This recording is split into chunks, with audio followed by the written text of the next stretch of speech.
Hello, my dear class 9th lovely students. I'm Sameer Tripathi, your social science educator, and I welcome you all to Step Up Academy. Friends, आज इस video से हम start करने जा रहे हैं हमारे सिविक्स का chapter number 2, that is constitutional design.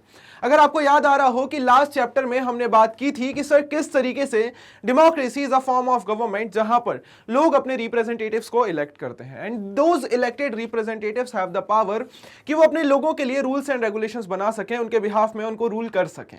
But हमने एक चीज और भी बात की थी कि ये जो इलेक्टेड रिप्रेजेंटेटिव्स हैं वो अपनी मनमानी नहीं चला सकते हैं। They are bounded by certain rules and regulations जो उन्हें फॉलो करना है।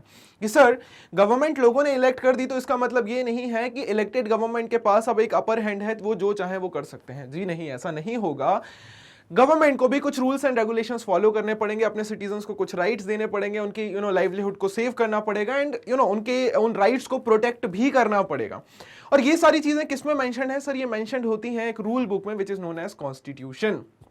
कि सर हमने रूल्स एंड रेगुलेशंस की बात तो कर ली, बट कौन से रूल्स एंड रेगुलेशंस, कैसे रूल्स एंड रेगुलेशंस, वो कब फॉलो किए जाएंगे, अगर फॉलो नहीं किए गए तो क्या होगा, और क्या लोगों को रूल्स एंड रेगुलेशंस के बारे में पता है?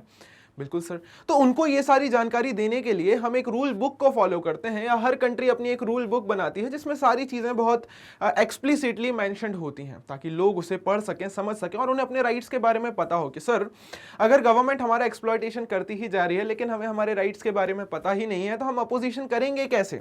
तो फर्स्ट एंड फॉरमोस्ट थिंग इसके लोगों को उसके बारे में पता हो। पता कब होगा? जब सर वो एक रूल बुक ओपन होगी, वो सभी को सभी के लिए एक्सेसिबल होगी एंड वो फॉलो हो रही होगी पूरी कंट्री में।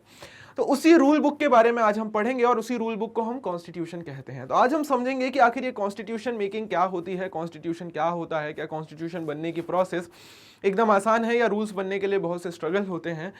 और शुरुआत हम करेंगे साउथ अफ्रीका की स्टोरी के साथ, जहां पे आप जानते हैं फेमस लीडर नेल्सन मंडेला जी को। आई होप इनके बारे में आपने सुना ही होगा और इनको देखा भी होगा कि किस तरीके से साउथ अफ्रीका में ब्लैक पीपल के लिए इन्होंने एक लंबी लड़ाई लड़ी थी एंड अल्टीमेटली साउथ अफ्रीका को यूरोपियन क्लचेस से आज़ाद कराया था एंड अल्टीमेटली साउथ अफ्रीका को एक फ्री डेमोक्रेटिक कंट्री की तरह एस्टेब्लिश किया था। तो नेल्सन मंडेला जी की स्पीच के साथ ये चैप्टर शुरू होता है जहां पर उन्होंने कहा था कि I have fought against white domination and I have fought against black domination. I have cherished the ideal of democratic and free society in which all person live together in harmony and with equal opportunities.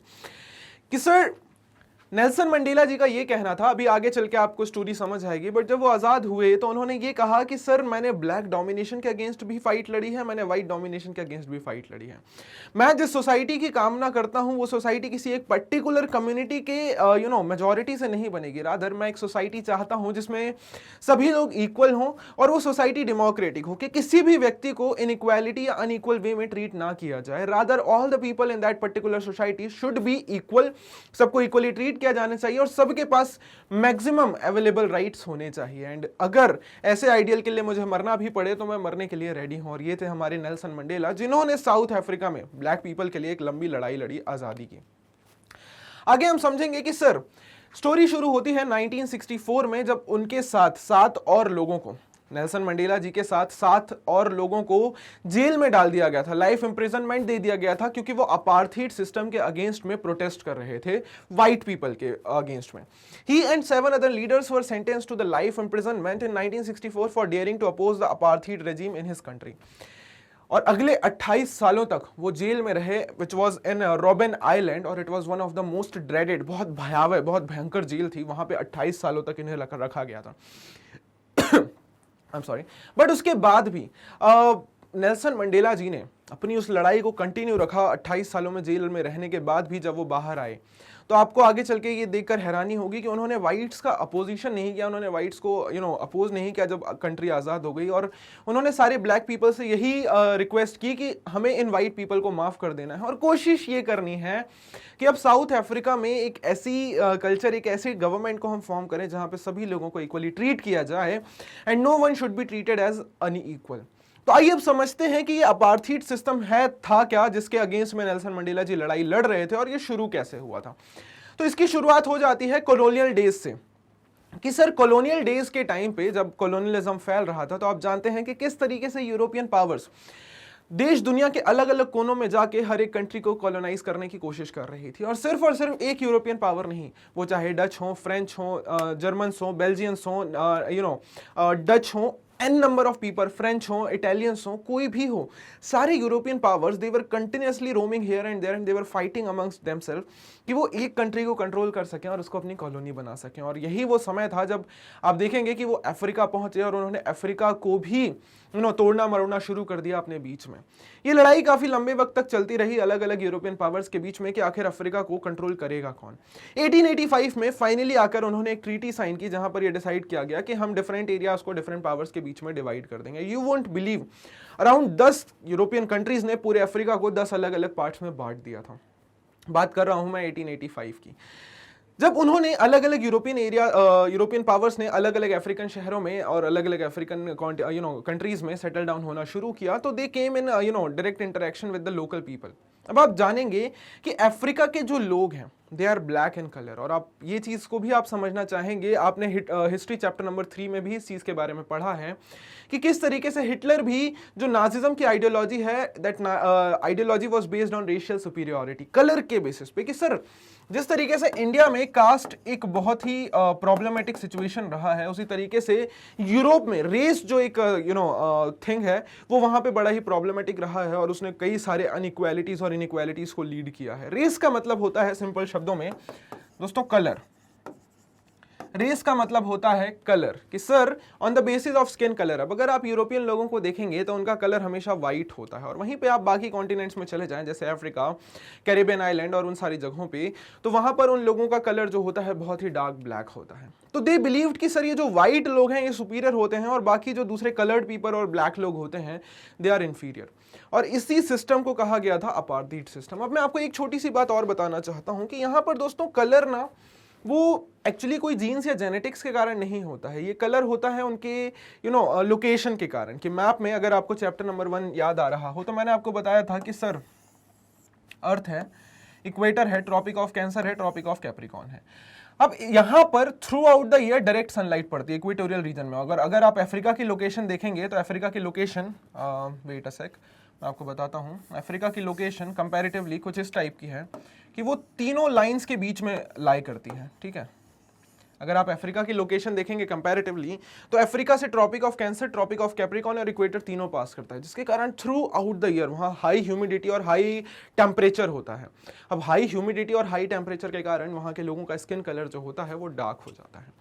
But इसी चीज का इस्तेमाल करते हुए Europeans ने वहां पर एक सेग्रीगेशन स्टार्ट करना शुरू किया, and that system of segregation या division it was known as apartheid system.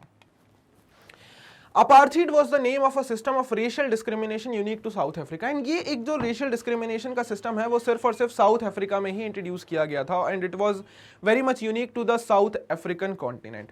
वहां पे जनरली जो व्हाइट सेटलर्स, जिस तरीके से आप जानते हैं कि कई सारे कॉलोनाइजर्स जैसे इंडिया में आए, वैसे ही वो यूरोपियंस जो हैं वो अफ्रीका भी गए, और white settlers, European white settlers जब अफ्रीका में जाकर सेटल होने लगे तो उन्होंने डिस्क्रिमिनेशन करना शुरू किया, उन्होंने डिवीजन करना शुरू किया between whites and blacks.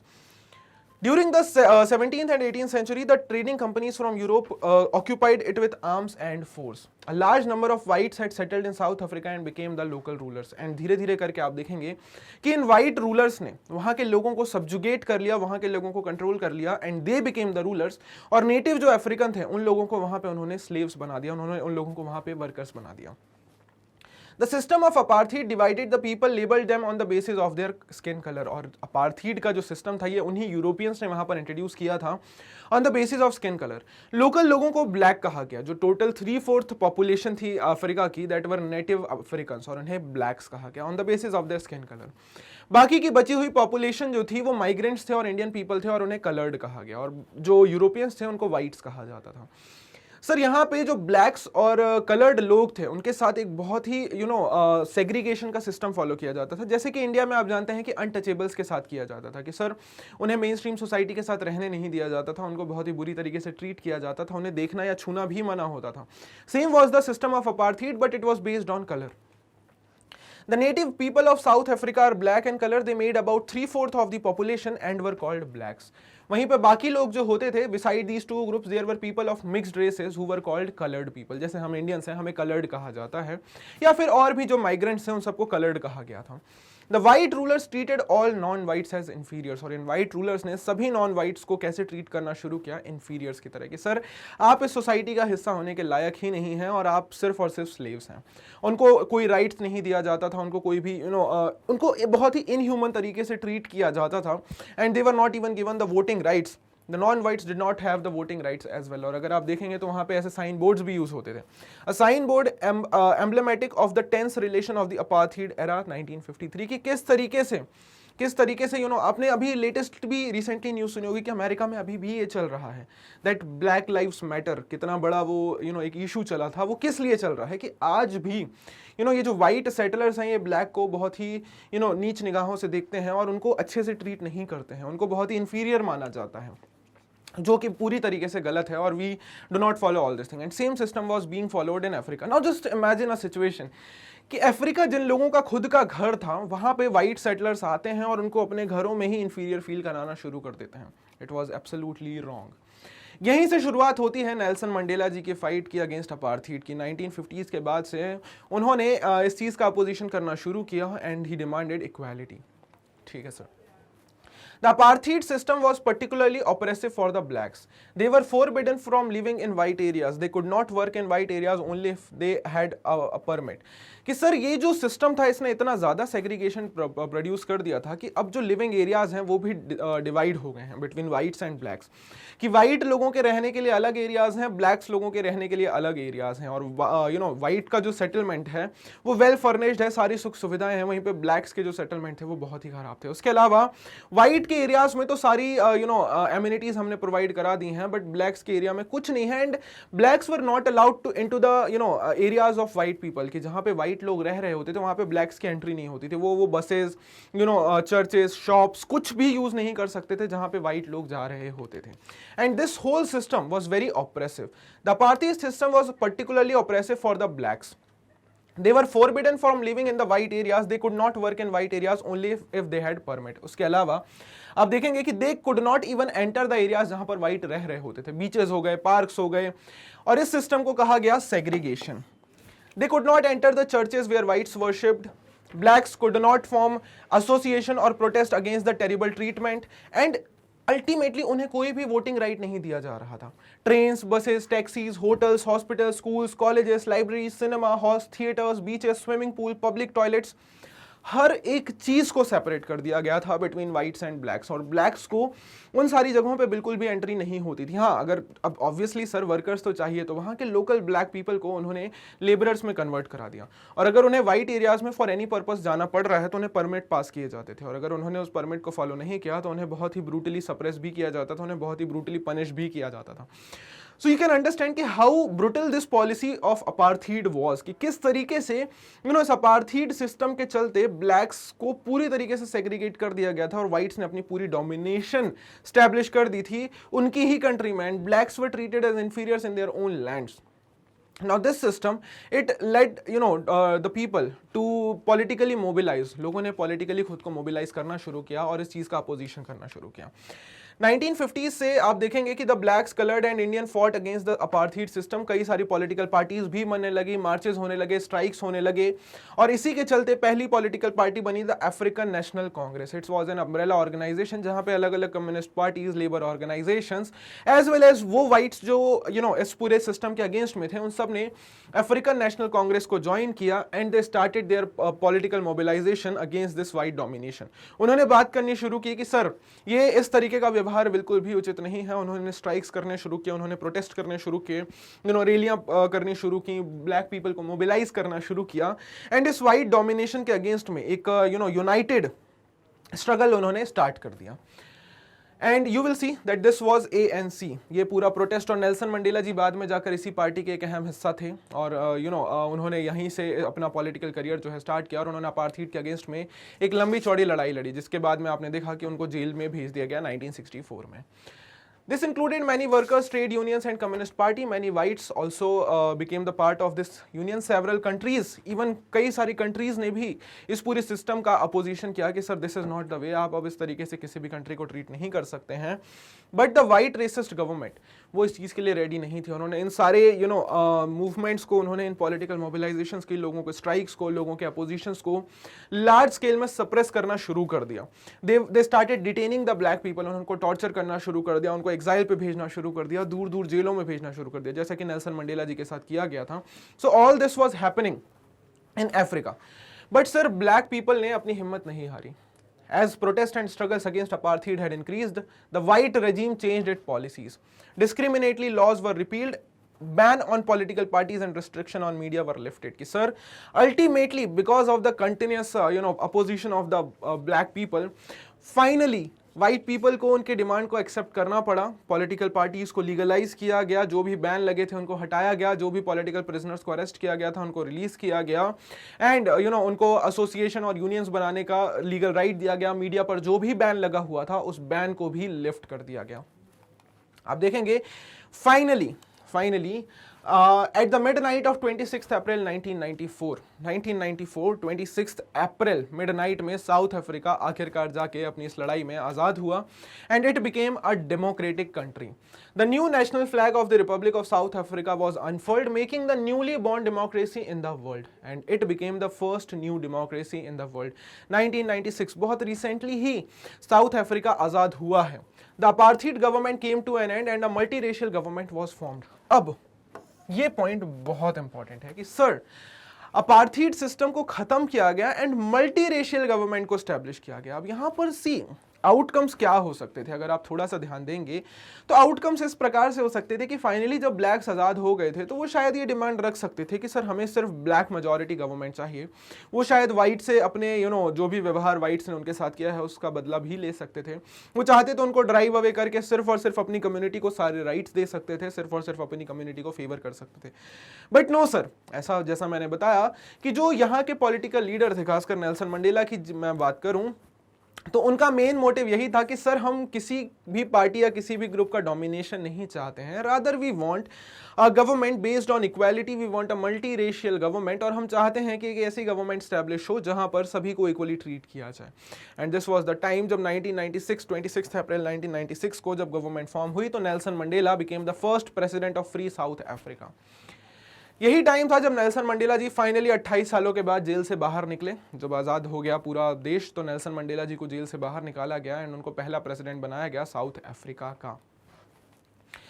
Story सिर्फ यहीं पर नहीं आती है साथियों, स्टोरी ये भी है कि 1885 से जो ये प्रॉब्लम शुरू हुई थी उसमें गांधी जी ने भी बहुत इंपॉर्टेंट रोल प्ले किया था. मैं जस्ट स्टोरी को आपको कनेक्ट करवाना चाहता हूँ कि महात्मा गांधी जी ही went to South Africa in 1893. अगर आपको याद हो उनके पॉलिटिकल करियर की, उनके जब करियर की शुरुआत हुई थी तो इंग्लैंड से लॉ की प्रैक्टिस सीखने के बाद जब वो वापस आए तो वो साउथ अफ्रीका गए लॉ प्रैक्टिस करने के लिए. साउथ अफ्रीका में जाने के बाद उन्होंने रियलाइज किया कि ये जो अपार्थीड सिस्टम है ये बहुत ही सबमिसिव है, बहुत ही ऑपरेसिव है, and he started his fight against apartheid system. और काफी लंबे वक्त तक उन्होंने साउथ अफ्रीका में रहकर इस लड़ाई को लड़ा भी और फाइनली 1915 में भारत वापस आए. लेकिन 1893 से लेकर 1915 तक, जब तक वो साउथ अफ्रीका में रहे, उन्होंने वाइट पीपल के डोमिनेशन के अगेंस्ट में सत्याग्रह किया, उन्होंने अपार्थीड सिस्टम के अगेंस्ट में सत्याग्रह किया और उन्होंने कोशिश की कि वहां पे रह रहे इंडियंस और ब्लैक पीपल के लिए प्रॉपर राइट्स को सिक्योर किया जा सके, और वो कुछ हद तक सक्सेसफुल भी हुए थे. सो आप देखेंगे कि ये जो पूरा एक सिस्टम था ये सिर्फ और सिर्फ साउथ अफ्रीका के लोगों तक ही लिमिटेड नहीं था. नेशनल लीडर्स, कई सारे नेशनल लीडर्स, अलग अलग कंट्रीज के नेशनल लीडर्स ने भी इसका अपोजिशन किया और उन्होंने साउथ अफ्रीका के पीपल को सपोर्ट भी किया. अब फाइनली जब साउथ अफ्रीका में एक इंडिपेंडेंट गवर्नमेंट फॉर्म हो गई तो नेल्सन मंडेला जी ने अपना स्टेटमेंट दिया और उन्होंने ये भी कहा कि sir historical animus succeeded in negotiating a peaceful transition from apartheid to democracy exactly because we were prepared to accept the inherent capacity for goodness in the other. कि सर हमारे जो इतने लंबे वक्त से एनिमीज थे, जो वाइट पीपल थे, जो हमें आज़ाद नहीं करना चाहते थे, जो सिर्फ हमें नीचे रखना चाहते थे, जो हमारे अगेंस्ट में पूरा एक्सप्लॉयटेशन कर रहे थे, और ये अपार्थीड सिस्टम जिन्होंने इंट्रोड्यूस किया था, फाइनली उनके साथ हम एक पीस ट्रीटी करने में सक्सेसफुल हुए और अपने आप को एक डेमोक्रेटिक गवर्नमेंट बनाने में भी सक्सेसफुल हुए. और ऐसा इसलिए पॉसिबल हो पाया क्योंकि we believed in inherent goodness. हम जानते थे, हम चाहते थे कि सर हर किसी के अंदर एक अच्छाई है और हम सिर्फ और सिर्फ उसी अच्छाई के ऊपर फोकस करना चाहते हैं। हमारा कभी भी उद्देश्य ये नहीं था कि हम अपनी ही कम्युनिटी को एक डोमिनेंट गवर्नमेंट को स्टैब्लिश करें। Rather we wanted a government जहां पर सभी लोग पूरी तरीके से इक्वल हो। My wish is that South Africans never give up on their belief in goodness, that they cherish that faith in human beings is the cornerstone of our democracy. कि sir, humanity पे भरोसा रखना ही हमारी democracy का cornerstone है और मैं चाहूंगा कि आने वाले वक्त में हमारे साउथ अफ्रीकन लोग हैं वो उसी चीज पे भरोसा रखें। किसी भी डिस्क्रिमिनेशन, किसी भी सेग्रीगेशन पे भरोसा ना रखकर उन्हें सिर्फ ह्यूमैनिटी की गुडनेस पे भरोसा रखना है और सभी को इक्वली ट्रीट करना है। After the emergence of new democratic country, अब सवाल ये उठा कि कई सारे लोगों के अंदर अलग अलग फियर थे। व्हाइट के अंदर ये फियर था कि कहीं ब्लैक्स अपनी ऐसी गवर्नमेंट ना एस्टैब्लिश कर दे जहां हमारा एक्सप्लॉइटेशन हो या हमने जो उनके साथ बिहेवियर किया है कहीं वो उसके लिए हमें पनिश ना करने लगे। ब्लैक्स के अंदर फियर था कि क्या सभी लोगों को इक्वल राइट्स मिलेंगे, क्योंकि इतने टाइम से हम सेग्रीगेटेड थे, तो कुछ सेक्शन रिच हैं, कुछ सेक्शन पुअर हैं, कुछ सेक्शन सोशली स्ट्रांग है, कुछ सेक्शन सोशली वीक हैं, तो क्या सभी लोगों को इक्वल राइट्स मिलेंगे? एंड विमेन हैड फियर कि क्या हमें भी इक्वल राइट्स मिल सकते हैं? तो इन्हीं सारे फियर्स के बीच में आप देखेंगे कि जो गवर्नमेंट एक्सप्लॉइट कर रही थी और एक गवर्नमेंट जो अभी न्यूली फॉर्म्ड हुई थी ब्लैक लोगों की, उन्होंने साथ में बैठकर साउथ अफ्रीका के लिए एक कॉन्स्टिट्यूशन बनाया, एक रूल बुक बनाई जहां पर यह गारंटी किया गया कि सर हम सभी लोगों को इक्वल राइट्स देंगे, सभी लोगों को इक्वली ट्रीट करेंगे। After the emergence of newly democratic South Africa, the party that ruled through oppression and brutal killings and the party that led the freedom struggle sat together and draw up a common constitution. 1996 से ये constitution बनने का सिलसिला चालू हुआ और finally 1998 में एक कॉन्स्टिट्यूशन जो है वो बनकर रेडी हुआ after long discussion and debate, and it gave the best extensive possible rights to their people. कि उस वक्त में जितने राइट्स पॉसिबल हो सकते थे इस गवर्नमेंट ने अपने लोगों को वो सारे राइट्स दिए। This constitution gave it citizen the most extensive rights available in any country. और इसीलिए आप देखेंगे कि उन्होंने कोई भी डिस्क्रिमिनेशन ना करते हुए, कोई भी भेदभाव ना करते हुए, उन्होंने व्हाइट पीपल को ऑपरेस ना करते हुए बदले में कि सर इन्होंने हमारे साथ इतना बुरा व्यवहार किया है तो अब हम भी उन्हीं के साथ वही करेंगे, नहीं, उन्होंने सभी लोगों को इक्वल राइट्स दिए। Even whites were given the equal opportunities, equal rights in that constitution, और उनको उतना ही हक दिया गया, उनको उतना ही सिटीजन बनाया गया उस कंट्री का जितने कि वहां के ब्लैक्स थे। और आप देखेंगे कि इन्हीं आइडियल्स के चलते साउथ अफ्रीका को रेनबो नेशन भी कहा गया। South Africa was called the rainbow nation. क्यों? क्योंकि सर वहां पे उन्होंने हर एक कल्चर, हर एक कस्टम, आज भी आप देखेंगे कि south Africa is a rainbow nation, वहां किसी भी प्रकार का कोई भी भेदभाव फॉलो नहीं किया जाता है। आप भले ही कहीं से भी हों, आप अगर वहां जाते हैं तो आपको इक्वली ट्रीट किया जाएगा, आपको इक्वली आपके साथ व्यवहार किया जाएगा और किसी भी प्रकार की इनइक्वालिटी या डिस्क्रिमिनेशन नहीं होगा।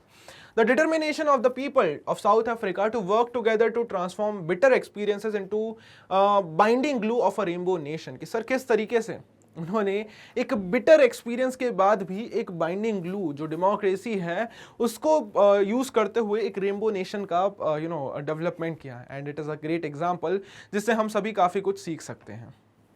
साउथ अफ्रीकन कॉन्स्टिट्यूशन हमें इस चीज का भी बहुत बढ़िया एग्जांपल देता है कि आखिर किस तरीके से किसी भी कंट्री को कॉन्स्टिट्यूशन की जरूरत क्यों होती है। The oppressor and oppressed in this new democracy were planning to live together as equal. कि हमने देखा कि किस तरीके से जिन लोगों ने ऑपरेस किया है और जो लोग ऑपरेस हुए हैं, दे वर प्लानिंग कि हम किस तरीके से इस नए कॉन्स्टिट्यूशन में साथ में रह सकते हैं। बट सर उनके अंदर कई सारे फियर्स भी थे, कई सारे डर भी थे कि आखिर सर कहीं वापस से वो ऑपरेशन शुरू ना हो जाए, क्या हम सबको इक्वल राइट्स मिलेंगे, क्या सारी चीजें सही से चलेंगी। तो इसी वक्त में एक इंपॉर्टेंट रोल प्ले किया क्या कि सर कॉन्स्टिट्यूशन लिखा गया जिससे कि सभी को यह बताया जा सके कि हम आपको कौन से रूल्स एंड रेगुलेशंस गारंटी कर रहे हैं। हर एक सेक्शन चाहता था कि उनके राइट्स को सेफगार्ड किया जाए, उनके इंटरेस्ट को बचाया जा सके। इतने सालों से जो ऑपरेस हुए हैं वो, या जो न्यूली ऑपरेसर्स जो नई डेमोक्रेटिक कंट्री में वो रह रहे हैं, कहीं आगे उनके साथ कोई भी ऑपरेशन ना हो, उन सारी चीज़ों को ध्यान रखने के लिए ये कोशिश की गई कि इन सारे रूल्स एंड रेगुलेशंस को लिखा जाए और इन रूल्स एंड रेगुलेशंस को लीगली एनफोर्स किया जाए ताकि सभी लोग इस चीज़ को फॉलो करें, और ये चीज़ की गई through constitution. The whites agreed to the principle of majority rule and that one person one vote। कि सर हम मेजॉरिटी रूल के साथ आपको अग्री कर रहे हैं। मेजॉरिटी रूल का मतलब यहाँ पे किसी कम्युनिटी का नहीं, रादर कि जिस भी पर्टिकुलर पॉलिटिकल पार्टी को ज्यादा वोट मिलेंगे वो रूल करेगी, जो मेजॉरिटी से गवर्नमेंट फॉर्म करेगी वो रूल करेगी, और हम हर व्यक्ति को इक्वल वोटिंग राइट देंगे respective of caste, creed, sex, race, religion और जेंडर। उसके अलावा नेक्स्ट चीज उन्होंने बात की कि सर हम बेसिक राइट्स पर भी अग्री करेंगे जो पुअर्स और वर्कर्स के लिए होंगे। ब्लैक्स ने बदले में क्या अग्री किया कि सर मेजॉरिटी रूल सिर्फ और सिर्फ किसी पर्टिकुलर कम्युनिटी या किसी ना किसी एक गवर्नमेंट की नहीं होगी और वो एब्सोल्यूट नहीं होगी, वो चेंज हो सकती है और उसको चैलेंज किया जा सकता है। उसके अलावा they agreed that the majority would not take away the property of the white minority, कि सर ये जो मेजॉरिटी है, ब्लैक मेजॉरिटी, वो वाइट माइनॉरिटी की प्रॉपर्टी को किसी भी तरीके से हानि नहीं पहुंचाएगी, हार्म नहीं करेगी और उनकी प्रॉपर्टी को नहीं छीनेगी। तो अल्टीमेटली आप देख रहे हैं कि यहाँ पे दोनों कम्युनिटीज ने साथ में बैठकर सर्टेन प्रिंसिपल्स पर अपना अग्रीमेंट दिया, जिसके कारण वहां पे पीस प्रिवेल हो पाया। How was this compromise going to be implemented? Even if they managed to trust each other, that was the guarantee. What was the guarantee that this trust will not be broken in future? अब ये सवाल तो बिल्कुल आते ही हैं जो हमने बात कही कि सर अगर उन लोगों ने बना भी लिया, उन लोगों ने चीज़ें लिख भी ली, बट इस ट्रस्ट को आगे कंटिन्यू रखा जाएगा, ये कैसे इंश्योर किया जाएगा? तो again sir simple answer, that constitution, कि sir the only way to build and maintain trust in each of these situation is to write down some basic rules of the country which will be agreed by every section, जो हर section of the society agree करेगा, and फिर उन constitutional उन rights और regulations को लिखा जाए। तो अल्टीमेटली कोई भी डिसएग्रीमेंट आगे चलकर नहीं आएगा उस चीज में। These rules lay down how the rulers are to be elected and what the elected governments are empowered to do and what they cannot do. And finally these rulers decide the rights of the citizen, कि sir किस तरीके से citizens को जो rights दिए गए हैं वो rulers उन rights को safeguard करेंगे, उन rights की सुरक्षा करेंगे और citizens को हर एक कदम पे वो rights provide कराएंगे। तो इससे हमें पता चलता है कि सर वेदर डेमोक्रेटिक और not, most countries in the world need to have this basic rights, कि सर कोई भी कंट्री डेमोक्रेटिक हो या ना हो, उन सबके पास ये बेसिक राइट्स तो होने ही चाहिए। This applies not just to governments but each and every organisation, federation and all those things. Any association need to have its own constitution, और यही बात है कि सर सिर्फ और सिर्फ कॉन्स्टिट्यूशन किसी पर्टिकुलर कंट्री के लिए ही नहीं, हर एक एसोसिएशन के लिए भी इंपॉर्टेंट होता है। क्यों? क्योंकि आप जानते हैं कि कोई ऑर्गेनाइजेशन ही क्यों ना हो, अगर वहां पे बेसिक रूल्स एंड रेगुलेशंस नहीं होंगे तो शायद वो ऑर्गेनाइजेशन ज्यादा अच्छे से काम नहीं कर पाएगा, या किसी भी मशीनरी को अच्छे से काम करने के लिए कुछ रूल्स एंड रेगुलेशंस होने चाहिए। आप स्कूल ही जाते हैं तो आपको पता है कि सर स्कूल जाने का टाइमिंग क्या है, ड्रेस कोड क्या फॉलो करना है, टाइम टेबल क्या होता है, क्या क्या टाइमिंग चलता है, हर टीचर को कितना टाइम एलोकेट किया गया है, बीच में आपको रिसेस ब्रेक भी मिलेगा, छुट्टी कितने बजे होगी, ऑल दोज थिंग्स। तो ये सब चीजें क्यों की गई हैं? सर वो आपकी जो रूल बुक है वो आपके कॉन्स्टिट्यूशन या आपके स्कूल का कॉन्स्टिट्यूशन ही है जो ये डिफाइन करता है कि आखिर स्टूडेंट्स के लिए क्या क्या राइट्स प्रोवाइड किए गए हैं, उन्हें क्या क्या फैसिलिटीज एमिनिटीज मिलेंगी और किस तरीके से सारे स्टूडेंट्स को सेम तरीके से उन्हीं रूल्स को फॉलो करना है, ताकि किसी भी स्टूडेंट के बीच में किसी भी प्रकार का डिस्क्रिमिनेशन ना हो या अपर हैंड ना हो। जिस तरीके से मैंने बताया कि sir constitution is not only for a country, but उस कॉन्स्टिट्यूशन को एक माइन्यूट लेवल पर भी आप लेकर आ सकते हैं, जहां पर हर एक ऑर्गेनाइजेशन, हर एक फेडरेशन या किसी भी छोटे से ग्रुप में भी आप देख सकते हैं कि written set of rules and regulations हो सकते हैं या कॉन्स्टिट्यूशन हो सकता है। We have seen that sir every country has a diverse group of people। आप दुनिया में कहीं पे भी देख लीजिए, हर एक कंट्री का जो कॉम्पोजिशन है वो बहुत ही डाइवर्स है। कहीं पे भी आपको same type of group of people नहीं देखने को मिलते हैं। हर कंट्री का जो पॉपुलेशन कॉम्पोजिशन है वो बहुत ज़्यादा डाइवर्स है। अलग अलग टाइप के लोग रह रहे हैं जिनके अपने अलग अलग इंटरेस्ट हैं, अपने अलग अलग आइडियाज़ हैं, अपनी अलग अलग विचारधाराएँ हैं। उनके इंटरेस्ट अलग उस तरीके से भी हो सकते हैं कि सोशो इकोनॉमिक पॉलिटिकल इंटरेस्ट की भी हम बात करते हैं। तो हर एक पर्टिकुलर कम्युनिटी के अपने अलग अलग सोशो इकोनॉमिक और पॉलिटिकल इंटरेस्ट भी होते हैं और उनके ओपिनियंस के डिफरेंस भी होते हैं। अब कॉन्स्टिट्यूशन क्यों जरूरी है इन सब जगहों पे? कि सर चूंकि लोगों के कॉन्स्टिट्यूशन इंटरेस्ट इतने अलग अलग हैं तो ऑब्वियसली चांस है कि क्लैशेस हो सकते हैं, कॉन्फ्लिक्ट्स हो सकते हैं। बट चूंकि हमने कॉन्स्टिट्यूशन लिखा हुआ है, एक written set of rules and regulations लिखे हुए हैं जो कि हर एक व्यक्ति के द्वारा एक्सेप्ट किया गया है कंट्री के अंदर या उनके लीडर्स ने उनके बिहाफ में बनाया है, तो अल्टीमेटली ये क्लैशेस के जो आइडियाज हैं वो कहीं ना कहीं कम हो जाते हैं। कि सर माना हम सबके बीच में कई सारे डिफरेंसेस हैं, लेकिन वहीं पे अगर written set of rules and regulations हैं जहां पर वो सबको equal rights and opportunities provide करा रहे हैं, तो इन क्लैशेस के चांसेस बहुत कम हो जाते हैं। Constitution is the supreme law that determines the relationship among the people living in a territory called citizen and also the relationship between the people and government। कि sir Constitution is a supreme law जो ये define करता है कि किसी भी country में रह रहे सिटीजन्स के बीच में आपस में कैसे रिलेशन रहेंगे और सिटीजन्स और गवर्नमेंट के बीच में कैसे रिलेशन रहेंगे। तो आप देखेंगे कि यही चीज हुई साउथ अफ्रीका में। उन्होंने जो अपना कॉन्स्टिट्यूशन बनाया तो उससे उन्होंने यही डिफाइन किया कि कैसे दो सेट ऑफ डिफरेंट ग्रुप्स, एक ऑपरेसर और एक ऑपरेस्ड, उन लोगों ने साथ में आके कुछ रूल्स पे अग्रीमेंट किया एंड प्लस गवर्नमेंट भी बनाई गई। तो उन्होंने अग्री किया कि सर गवर्नमेंट मेजॉरिटी पे बनेगी डेफिनेटली और 1 पर्सन 1 वोट भी होगा, but that majority rule will not be absolute, कि सर उसे अपोज किया जा सकता है, कोई भी रूल्स एंड रेगुलेशन चेंज किए जा सकते हैं और हर एक ग्रुप को इक्वल राइट्स और अपॉर्चुनिटीज मिलेगी। तो इससे हमें यह समझ आता है कि हर एक कंट्री में कॉन्स्टिट्यूशन जो है वो बहुत ज्यादा जरूरी होता है। अब कॉन्स्टिट्यूशन बेसिकली क्या चीजें करता है, तो हम बात करेंगे कि कॉन्स्टिट्यूशन 4 चीजें बहुत इंपॉर्टेंटली करता है। सबसे पहली चीज क्या करता है कि sir it generates a degree of trust and coordination, जो किसी भी कंट्री के अंदर बहुत इंपॉर्टेंट है कि लोगों के अंदर ट्रस्ट और कोऑर्डिनेशन डेवलप करता है ताकि different groups of people they can come together and live together.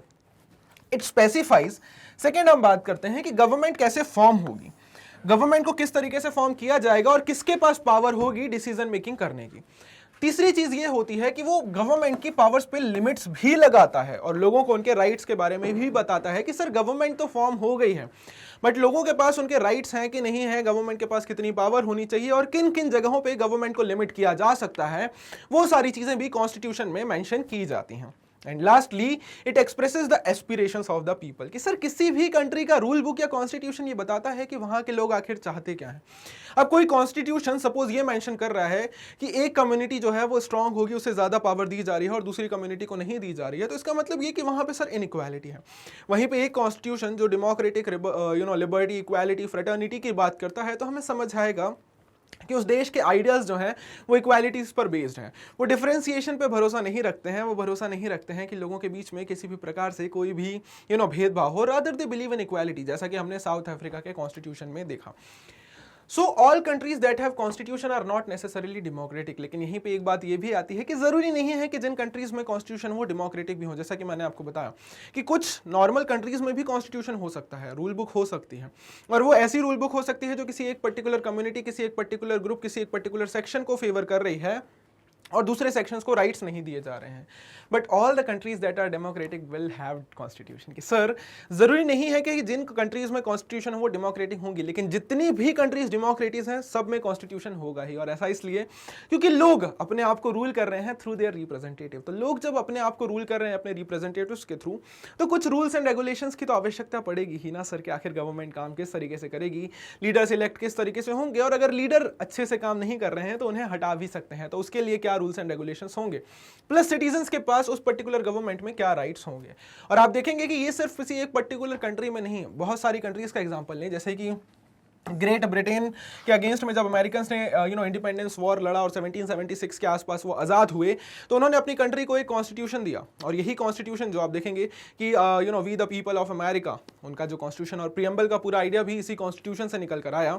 तो मॉडर्न डे कॉन्स्टिट्यूशन की जब हम बात करते हैं तो उसका पूरा श्रेय अमेरिका को जाता है, कि प्रेजेंट डे जो मॉडर्न डेमोक्रेटिक कॉन्स्टिट्यूशन हमें देखने को मिला उसका आइडिया हमें अमेरिका से ही मिला। बाद में आप देखेंगे कि फ्रेंच रेवोल्यूशन के बाद भी लोगों ने वहां पर यह अग्रीमेंट दिया कि नहीं सर, फ्रांस में एक कॉन्स्टिट्यूशन होना चाहिए। और आपको याद होगा the natural rights of man, अगर आपको याद आ रहा होगा, हमने फर्स्ट चैप्टर में बात की थी कि when the French revolution ended, तो लोगों को कॉन्स्टिट्यूशनल राइट्स प्रोवाइड किए गए थे, कॉन्स्टिट्यूशनल बुक लिखी गई थी जहां पे इक्वल राइट्स सभी लोगों को गारंटी किए गए थे।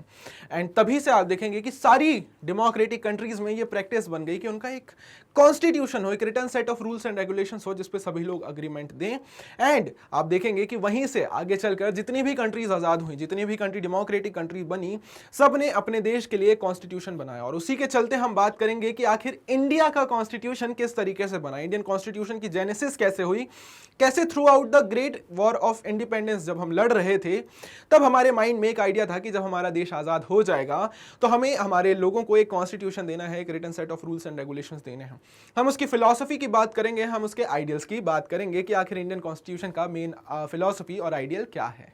तो अब हम बात करते हैं इंडियन कॉन्स्टिट्यूशन के बारे में। वी नो कि sir Indian constitution is one of the lengthiest constitution. India दुनिया की सबसे बड़ी डेमोक्रेसी, अगर आज के टाइम पे आप इंडिया की पॉपुलेशन को देखें तो शायद हम चाइना को सरपास कर चुके हैं, और इतनी बड़ी पॉपुलेशन के साथ भी हम इतना सक्सेसफुल डेमोक्रेसी को रन कर रहे हैं कि it has become an ideal democracy जिसको सारी कंट्रीज फॉलो कर रही हैं। और इतने आइडियलिस्टिक डेमोक्रेसी के अंदर इसका कॉन्स्टिट्यूशन भी उतना ही बड़ा है। अगर आप देखेंगे तो आज हमारे पास लगभग 495 आर्टिकल्स हैं, और उसमें सालों से कई सारे अमेंडमेंट्स भी हुए हैं।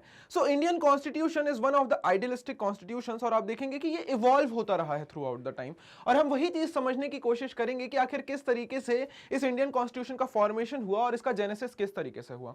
लेकिन अगर बात करें कि इंडियन कॉन्स्टिट्यूशन का जो फॉर्मेशन था वो चैलेंजेस के साथ भरा हुआ था। इंडियन कॉन्स्टिट्यूशन को बना पाना अपने आप में एक बहुत ह्यूमंगस टास्क था। कुछ चैलेंजेस थे उस टाइम हमारे सामने जिनको फेस कर पाना बहुत ही मुश्किल था। पहली चीज तो ये कि सर, जब भारत आजाद हुआ 1947 में तो हम बहुत ज्यादा गरीब थे। ब्रिटिशर्स ने हमें पूरी तरीके से लूट लिया था, एम्पावरिश कर दिया गया था, एंड आप मानेंगे नहीं, 99% के आसपास पॉपुलेशन वाज अंडर पॉवर्टी। इतने पुअर कंट्री के अंदर एक कॉन्स्टिट्यूशन को बना पाना, लोगों को वो चीज समझा पाना, उनके ऊपर वो स्टैब्लिश कर पाना पॉसिबल नहीं था।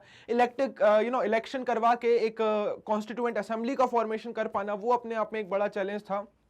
उसके अलावा लोगों को इस कॉन्स्टिट्यूशन मेकिंग में इन्वॉल्व करना उस वक्त में बहुत ज्यादा टिपिकल था अपने आप में। और इतना ही नहीं, आप जानते हैं कि 1947 में जब हमारा भारत आजाद हुआ तो सिर्फ भारत नहीं, भारत और पाकिस्तान बना, और वो पार्टीशन अपने साथ लार्ज स्केल में ब्लड शेड, वायलेंस और गोली लेकर आया। काफी लोग उसमें मारे गए, काफी लोगों के घर छिन गए उनसे, काफी लोगों को एक जगह से दूसरी जगह ट्रैवल करना पड़ा। So there were lot challenges which India face during its constitution making. लेकिन उसके बाद भी आप देखेंगे कि आज से 75 ईयर्स बाद भी इंडिया के अंदर डेमोक्रेसी को हमने प्रिजर्व करके रखा है।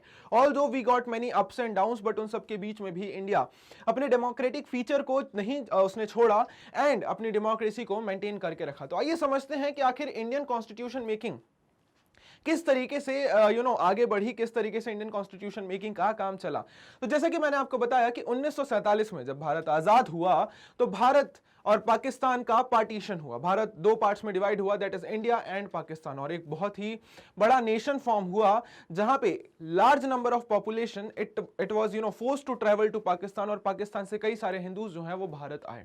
इतने बड़े लार्ज स्केल डिस्प्लेसमेंट जो कि कंप्लीटली अनप्लान्ड था, बहुत वायलेंस हुआ, बहुत ब्लडशेड हुआ, काफी लोग मारे गए, काफी भयावह दृश्य उस समय के हमें सामने नजर आते हैं, और सिचुएशन बहुत ही ज्यादा खराब थी। It was not an easy time and British had left it to the rulers of princely states कि सर, इसके अलावा भारत डिवाइड तो इंडिया पाकिस्तान में हुआ ही, अपने आप में भी भारत बहुत डिवाइडेड था। अगर मैं आपको बताऊं कि जब भारत आजाद हुआ तो 565 प्रिंसली स्टेट्स थे, 565 प्रिंसली स्टेट्स थे। प्रिंसली स्टेट्स का मतलब जहां पे प्रिंस, राजा महाराजा रूल कर रहे थे।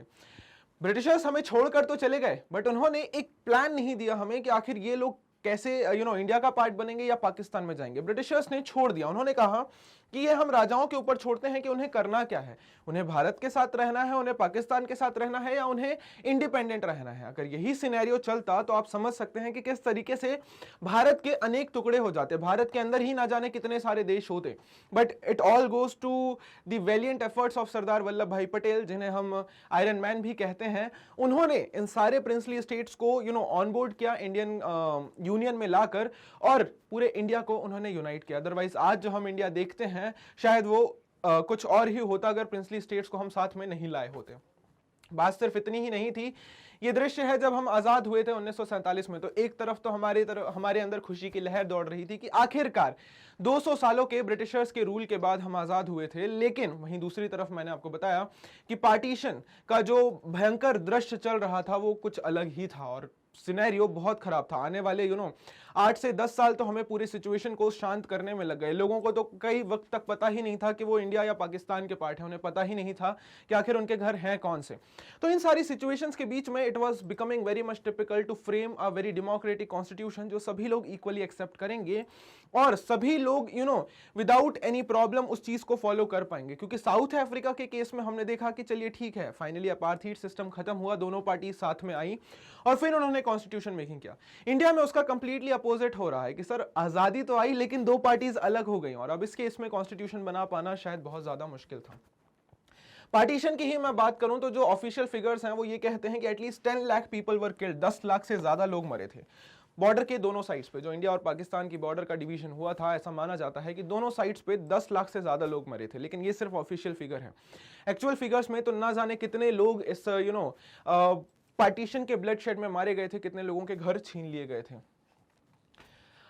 The merger of these princely states was a difficult and uncertain task. अब वो प्रिंसली स्टेट्स का काम जो मैंने बताया वो अपने आप में एक बहुत बड़ा प्रॉब्लमेटिक सिचुएशन था और बहुत ज़्यादा चैलेंजेस थे, लेकिन उन सब के बीच में भी हमारे कॉन्स्टिट्यूशन मेकर्स ने एक ऐसा कॉन्स्टिट्यूशन बनाया जो कि आज भी 75 ईयर्स आफ्टर द इंडिपेंडेंस आज भी लोग उस कॉन्स्टिट्यूशन को एक्सेप्ट कर रहे हैं। And as I told you कि इतनी बड़ी डेमोक्रेसी के अंदर भी वो कॉन्स्टिट्यूशन आज वाइडली एक्सेप्टेबल है। तो आइए जानेंगे उसी चीज़ के बारे में कि आखिर इंडियन कॉन्स्टिट्यूशन की मेकिंग किस तरीके से हुई।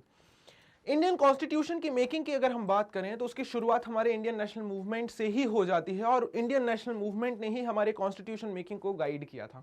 अगर आप उसकी फिलॉसफी और उसकी वैल्यूज की बात करेंगे तो through out the Indian national movement, वो 1885 से मैं अगर बात करूं तो जब से भारत की आज़ादी का आंदोलन शुरू हुआ था तो हमारे लीडर्स के मन में एक बात तो एकदम क्लियर थी कि नए भारत में हम ऐसे रूल्स एंड रेगुलेशंस बनाएंगे जहां सभी लोगों को हम इक्वालिटी प्रोवाइड करेंगे, सभी लोगों को फ्रीडम प्रोवाइड करेंगे और हम कोशिश करेंगे कि वाइडली एक्सेप्टेड राइट्स हम सभी लोगों को दे, बेसिक फंडामेंटल राइट्स जो ब्रिटिशर्स ने हमसे छीन लिए थे। हमने 2 साल की गुलामी में वो चीज रियलाइज की कि sir as a human being there are certain rights which are important to us. Our national movement was not merely a struggle against foreign rule. It was also a struggle to rejuvenate our country and transform our society and politics. कि वो सिर्फ और सिर्फ British rule के against में एक लड़ाई नहीं थी, वो अपने आप से एक लड़ाई थी कि किस तरीके से हम अपनी आज़ादी को देखते हैं और अगर हमें आज़ादी मिल गई तो हम कैसे भारत का निर्माण करना चाहते हैं, हम कैसे भारत का ड्रीम देखते हैं कि सर अगर मेरा भारत आजाद हुआ तो वो भारत कैसा दिखना चाहिए। Through out the Indian national movement हमारे अंदर ऐसे कई सारे रियलाइजेशंस होते गए और एक कंसेंसस बनता गया। Although it was not easier, कई सारे डिफरेंसेस भी थे, there were sharp differences throughout the Indian national movement कि आखिर आजाद भारत कैसा दिखना चाहिए। और ये ऑब्वियस सी बात थी क्योंकि हर एक व्यक्ति के अपने डिफरेंट आइडियाज हैं, आइडियोलॉजीज हैं और वो उन्हीं के चलते आजाद भारत को एक पिक्चर डिपिक्ट कर रहा था। लेकिन फिर भी अगर आप देखेंगे कि कॉन्स्टिट्यूएंट असेंबली जब फॉर्म हुई तो अल्टीमेटली आजादी आते आते तक कुछ ऐसे पॉइंट्स थे जिनमें एक ब्रॉड कंसेंसस था कि नहीं सर, भले ही कितने ही डिफरेंसेस क्यों ना हो लीडर्स के अंदर, बट कुछ चीजों को लेकर लीडर्स बहुत ही ज्यादा क्लियर थे कि आजाद भारत में सर हम ये सारी चीजें जरूर चाहते हैं।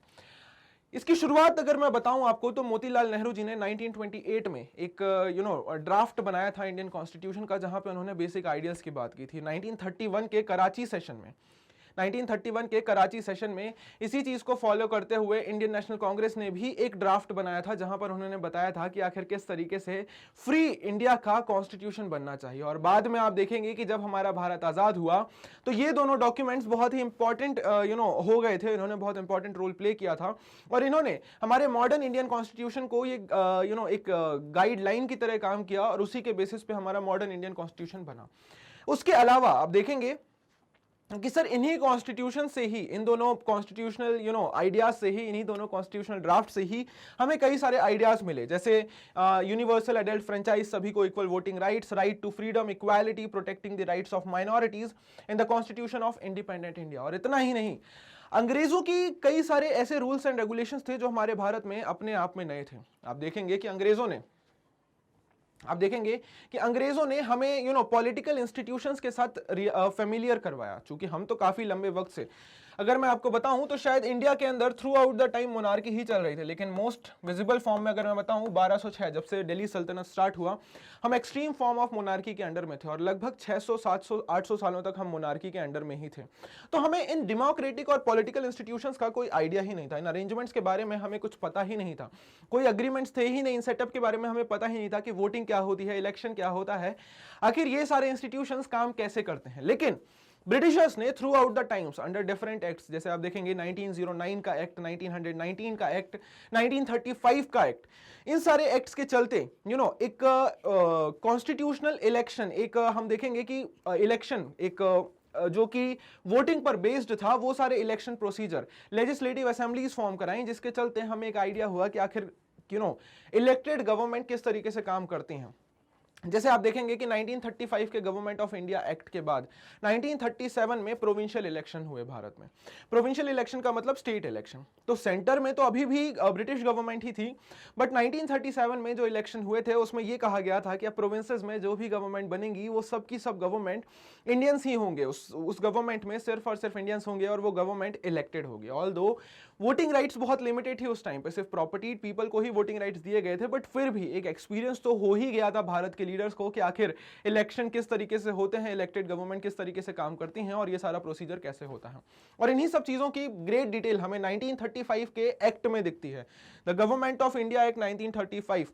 और आप ये देखेंगे कि हमारे इंडियन कॉन्स्टिट्यूशन ने कई सारी चीजें ब्रिटिशर से ही उठाई, जैसे सिविल सर्विसेज एग्जामिनेशन ये ब्रिटिशर से उठाया गया, जुडिशरी का कॉन्सेप्ट ब्रिटिशर से उठाया गया, पार्लियामेंट, लेजिस्लेचर, एग्जीक्यूटिव, ये सारे आइडियाज हमें ब्रिटिशर से ही मिले। और गवर्नमेंट ऑफ इंडिया एक्ट 1935 ये इन सारे पॉलिटिकल इंस्टीट्यूशन के सेटअप के लिए बहुत ही इंपॉर्टेंट गाइडलाइन थी। और हमारे इंडियन कॉन्स्टिट्यूशन मेकर्स ने 1935 के इस एक्ट से कई सारे प्रोविजंस उठा के हमारे इंडियन कॉन्स्टिट्यूशन में भी डाले। तो आप देखेंगे कि through out a wide experience, through out the time जो एक्सपीरियंस हम गेन करते आए हैं उन सब से हमें काफी ज्यादा सीखने को मिला। इतना ही नहीं, हमारे इंडियन कॉन्स्टिट्यूशन मेकर्स ने सिर्फ और सिर्फ ब्रिटिश गवर्नमेंट से ही नहीं और पूरे देश दुनिया में जो कंट्री आजाद हो गई हैं और उनके यहां जैसा डेमोक्रेटिक सेटअप चल रहा है उन सब से भी कुछ कुछ चीजें उठाई। आप देखेंगे फ्रेंच रेवोल्यूशन के आइडियल हो, चाहे वो रशियन रेवोल्यूशन हो, चाहे वो अमेरिकन वॉर ऑफ इंडिपेंडेंस हो, चाहे वो फ्रेंच कॉन्स्टिट्यूशन हो, चाहे वो आयरिश कॉन्स्टिट्यूशन हो या दुनिया का कोई भी कॉन्स्टिट्यूशन हो, हमारे कॉन्स्टिट्यूशन मेकर्स ने बहुत ही डिटेल्ड रिसर्च की उन सारे कॉन्स्टिट्यूशंस के बारे में। उन्होंने एक्सपीरियंसेस गेन किए कि आखिर इन कंट्रीज में जो प्रोविजंस चल रहे हैं इनमें से कौन से प्रोविजंस बहुत अच्छे हैं जिनको हम अपने कॉन्स्टिट्यूशन में ले सकते हैं। आप देखेंगे कि इसीलिए हमारे कॉन्स्टिट्यूशन को बैग ऑफ बोरोइंग भी कहा जाता है, क्योंकि हमारे लीडर्स ने कई सारी प्रैक्टिसेस अलग अलग कॉन्स्टिट्यूशन से उठाई, रशियन रेवोल्यूशन हो या अमेरिकन रेवोल्यूशन हो। लेकिन एक चीज याद रखनी है कि हमने सारी चीजें सिर्फ और सिर्फ कॉपी नहीं की है, ठीक है, कि डायरेक्टली उठा के हमने बस कॉपी कर ली है, नहीं। उन्होंने उस चीज को वहां से अगर कोई प्रोविजन उठाया है तो उसके ऊपर डिस्कशन हुए हैं, डिबेट हुई है, उसके ऊपर डेलिब्रेशन हुए हैं, थिंकिंग हुई है और उन्होंने देखा कि क्या ये हमारी सिचुएशन को सूट कर रहा है और अगर नहीं कर रहा है तो किन चेंजेस के साथ इसे हम इंडियन कॉन्स्टिट्यूशन में इंट्रोड्यूस कर सकते हैं। तो these all things were there जिसने हमारे इंडियन कॉन्स्टिट्यूशन को इतना ब्राइट, इतना विविड और इतना वास्ट बनाया है। एंड आप देखेंगे कि इसी कारण से हर एक स्टेप पे उन्होंने सवाल किया है, हर एक स्टेप पे उन्होंने डेलिब्रेशन किए हैं, डिस्कशन किए हैं कि सर ये जो प्रोविजंस हम लगा रहे हैं क्या ये इंडियन कॉन्स्टिट्यूशन या इंडियन पीपल पे अप्लाई हो सकते हैं या नहीं हो सकते हैं। ऑलराइट, तो ये आप देखेंगे ये इमेज है हमारे कॉन्स्टिट्यूशन मेकर्स की, कॉन्स्टिट्यूशन जो जिन्होंने बनाया कि sir makers of the Indian constitution कौन थे आखिर वो makers.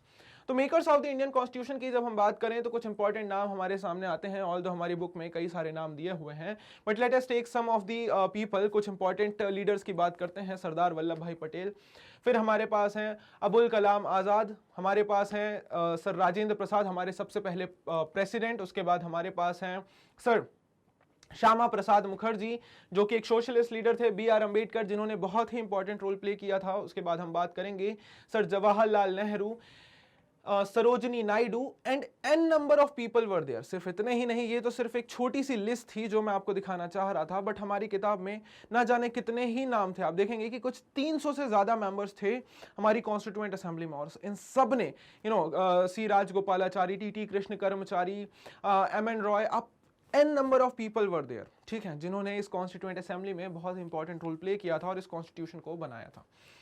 The drafting of the constitution was done by an assembly of elected representative called constituent assembly। अब ये हमारी एक कॉन्स्टिट्यूशन को बनाने का काम किसको दिया गया था सर, इसी कॉन्स्टिट्यूएंट असेंबली को।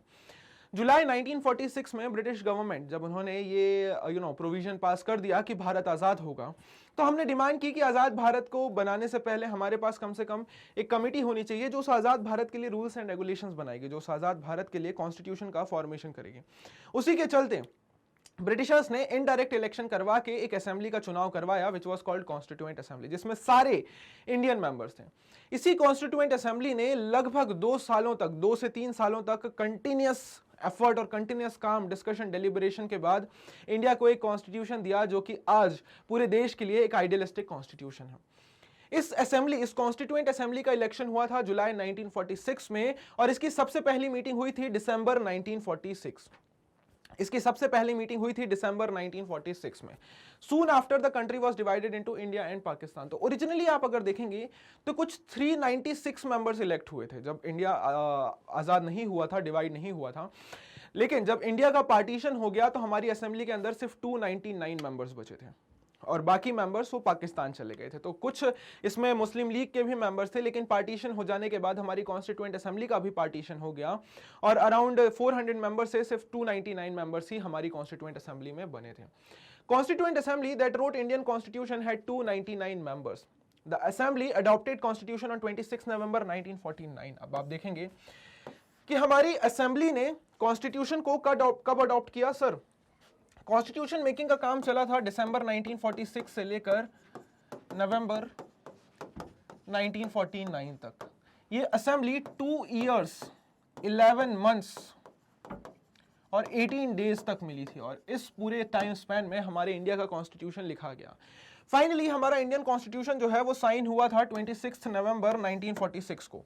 वो हमारा इंडियन कॉन्स्टिट्यूशन 26 नवंबर 1946 को अडॉप्ट किया गया था और फाइनली उसे लागू किया गया था 26 जनवरी 1950 को। हमने इतना वेट क्यों किया? क्योंकि आप देखेंगे कि सर 26 जनवरी 1930 को आप क्लास 10th में पढ़ेंगे कि इंडिया का सबसे पहला इंडिपेंडेंस डे मनाया गया था और उसी को कमेमोरेट करने के लिए, उसी को याद करने के लिए हमने 26 जनवरी 1950 को अपना रिपब्लिक डे की तरह सेलिब्रेट किया। To mark this day we celebrate 26 January as a republic day. तो आपको ये तो समझ आ गया कि कॉन्स्टिट्यूशन मेकिंग कितनी वास्ट थी और कितने लंबे वक्त तक चली और किस तरीके से इसमें काम हुआ। लेकिन सवाल ये आता है कि जो कॉन्स्टिट्यूशन आज से 75 साल पहले उस सिचुएशन में बना था, आज तो सिचुएशन बहुत अलग है। आज सर उतना कोई वॉरफेयर नहीं है, उतनी प्रॉब्लम्स नहीं है, इंडिया डिवाइडेड उतना ज्यादा नहीं है, सारी चीजें बहुत स्टेबल हैं। तो अब भी उस कॉन्स्टिट्यूशन को हमें क्यों एक्सेप्ट करना चाहिए? आखिर वो कॉन्स्टिट्यूशन उतना एक्सेप्टेबल क्यों है? आखिर वो कॉन्स्टिट्यूशन क्या आज भी उतना ही इफेक्टिव है कि हम उसे आज के इस सिनेरियो में फॉलो कर सकते हैं? तो जी हां, सवाल का जवाब यही है कि there are certain provisions which make our Indian constitution acceptable even after 75 years of independence. आइए जानते हैं वो सारे कारण क्या हैं। The Constitution does not reflect the views of its member alone. It expresses the broad consensus of its time. कि sir Indian constitution जो बना था वो केवल 299 मेंबर्स का आइडिया नहीं था, वो एक ब्रॉड कंसेंसस से बना था। हाँ, कुछ लोग ये जरूर कह सकते हैं कि सर कॉन्स्टिट्यूएंट असेंबली तो इनडायरेक्टली इलेक्ट हुई थी, कॉन्स्टिट्यूएंट असेंबली तो इनडायरेक्टली इलेक्ट हुई थी और सर उसके जो मेंबर्स थे वहां उस टाइम पे तो लोगों के पास यूनिवर्सल एडल्ट सफरेज भी नहीं था। तो आखिर आप कैसे कह सकते हैं कि वो इंडिया के लोगों के व्यूज को प्रेजेंट कर रहे हैं उस कॉन्स्टिट्यूशन में? बट आप देखेंगे कि सर 75 साल हो गए हैं बट अभी भी कोई भी ऐसी मेजर अपराइजिंग नहीं हुई है, कोई भी ऐसा मेजॉरिटी ग्रुप हमें देखने को नहीं मिला है जिसने हमारे इंडियन कॉन्स्टिट्यूशन का अपोजिशन किया हुआ। बाकी कंट्रीज को अगर आप देखें तो कई बार ऐसे सिनेरियो हमें देखने को मिलते हैं कि सर वहां पे लोग अपने कॉन्स्टिट्यूशन को अपोज कर रहे हैं। कुछ कंट्रीज में तो कॉन्स्टिट्यूशन को दोबारा लिखना पड़ा है, कुछ कॉन्स्टिट्यूशन तो सिर्फ एक पीस ऑफ पेपर बनकर रह गए हैं, वहां पे तो उस कॉन्स्टिट्यूशन को फॉलो भी नहीं किया जाता है। लेकिन आप वहीं इंडिया की अगर बात करें तो over the last half of a century several groups have questioned some provision of the constitution कि सर ठीक है कुछ लोगों ने सवाल उठाए हैं हमारे कॉन्स्टिट्यूशन में, but no large social group और political party has ever question the legitimacy of Indian constitution itself and this is an unusual achievement for any constitution. क्योंकि मैंने आपको बताया कि आज के टाइम पे कुछ एडवांस्ड देशों की भी अगर हम बात करें, आप अमेरिका की ही बात कीजिए कि अमेरिका ने जब अपना सबसे पहला कॉन्स्टिट्यूशन लिखा था उसी के 100 साल बाद उन्हें दोबारा अपना कॉन्स्टिट्यूशन लिखना पड़ा, कई सारे चेंजेस करने पड़े, मेजर अपराइजिंग्स हुई। आप ब्रिटिश कॉन्स्टिट्यूशन की बात कर लीजिए या रशियन कॉन्स्टिट्यूशन की बात कर लीजिए, वहां पे उन कॉन्स्टिट्यूशन प्रोविजन को फॉलो नहीं किया जा रहा है और गवर्नमेंट कई बार ऐसा होता है कि कॉन्स्टिट्यूशन को सरपास कर जाती है, बट इंडिया के केस में ऐसा कभी भी नहीं हुआ है। सेकेंड रीजन की अगर मैं बात करूं कि हमें इंडियन कॉन्स्टिट्यूशन को क्यों एक्सेप्ट करना चाहिए, तो जैसा कि मैंने आपको बताया कि चलिए मानते हैं कि यूनिवर्सल एडल्ट सफरेज के थ्रू इंडियन कॉन्स्टिट्यूएंट असेंबली को इलेक्ट नहीं किया गया था, उनको प्रोविंशियल असेंबली के थ्रू इनडायरेक्टली इलेक्ट किया गया था कि सर लोगों ने, कुछ सिलेक्टेड लोगों ने प्रोविंशियल असेंबली के लिए लीडर सिलेक्ट किए, फिर इसी प्रोविंशियल असेंबली ने कॉन्स्टिट्यूएंट असेंबली को इलेक्ट किया। ठीक है सर, मानते हैं कि सर लोगों के पास यूनिवर्सल एडल्ट सफरेज नहीं था इस टाइम में और मानते हैं कि लोग इस टाइम पे उनको नहीं आइडिया था कि हमें किन लीडर्स को चुनना है और उन्होंने इस कॉन्स्टिट्यूएंट असेंबली को इनडायरेक्टली इलेक्ट किया। लेकिन ऐसा नहीं है, ये सारे लीडर्स जो आए हैं उनके बहुत ही ब्रॉड कंसेंसस थे और वो बहुत ही डिफरेंट एरिया से बिलोंग करते थे। तो जैसा कि मैं आपको बता रहा था कि it was elected mainly by the members of the existing provincial legislature elected in 1937। This ensured a fair geographical share of members from all the regions of the country. कि सर ऑल्दो इसको provincial legislative assembly के through ही elect किया गया था, but throughout the areas, Bharat के विभिन्न area से आप इसका कॉम्पोजिशन अगर देखेंगे और इनके मेंबर्स की लिस्ट आप पढ़ेंगे तो आप देखेंगे कि ये 299 मेंबर्स किसी एक पर्टिकुलर एरिया से नहीं आ रहे हैं, rather they are coming from distinct locations. Bharat के अलग अलग कोनों, अलग अलग प्रांतों, अलग अलग प्रोविंसेस को ये रिप्रेजेंट कर रहे थे। और अगर आप कॉन्स्टिट्यूएंट असेंबली की डिबेट्स को पढ़ेंगे तो आपको समझ आएगा, कभी भी टाइम मिले प्लीज आप जाकर जरूर देखिएगा, बहुत इंटरेस्टिंग है, बहुत मजा भी आएगा कि आखिर किस तरीके से अलग अलग रिप्रेजेंटेटिव्स अपनी बातों को रख रहे हैं। वो बता रहे हैं कि कैसे हमारे एरिया में इस पर्टिकुलर चीज पर अग्रीमेंट नहीं हो सकता है। मैं बात करूं हिंदी को लेकर कि हिंदी को हमारी ऑफिशियल लैंग्वेज क्यों नहीं बनाया गया, तो कॉन्स्टिट्यूएंट असेंबली के अंदर जो साउथ इंडियन मेंबर्स थे उन्होंने बहुत ही वायलेंट अपोजिशन किया था। उन्होंने कहा कि सर, हमारे स्टेट में हिंदी को हम एक्सेप्ट नहीं कर सकते हैं या लागू नहीं कर सकते हैं क्योंकि हमारी अपनी अलग लैंग्वेजेस हैं। So why you are imposing Hindi on us. आप हमारी लैंग्वेज को ही उतना ही रिकॉग्निशन दीजिए और हमें अपनी लैंग्वेज पे बने रहने दीजिए।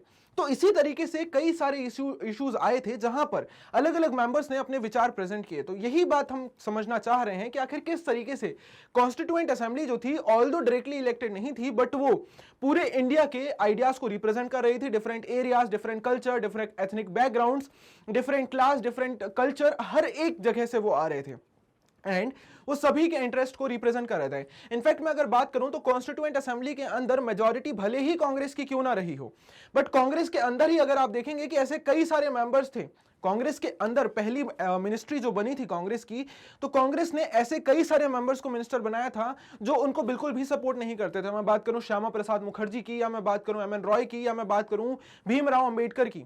All these people were staunch enemies of Congress. वो कांग्रेस के बहुत कट्टर विरोधी थे, लेकिन फिर भी आप देखेंगे कि कांग्रेस ने इन सभी लोगों को अपनी मिनिस्ट्रीज के अंदर इन्वॉल्व किया था। और इससे हमें पता चलता है कि वहां पे किसी भी एक पॉलिटिकल पार्टी या किसी भी एक पर्टिकुलर ग्रुप का डोमिनेशन बिल्कुल नहीं था।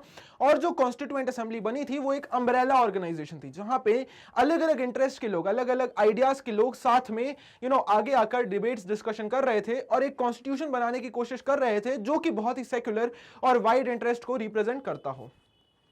The assembly had many members who did not agree with the Congress. In social terms too, the assembly represented members from different language groups, caste, class, religion and occupation. Even if the constituent assembly was elected by universal adult franchise, its composition would not have been very different. कि sir, अगर universal adult suffrage के through भी हम constituent assembly को elect करते तो शायद उसका नक्शा इसी तरीके से होता।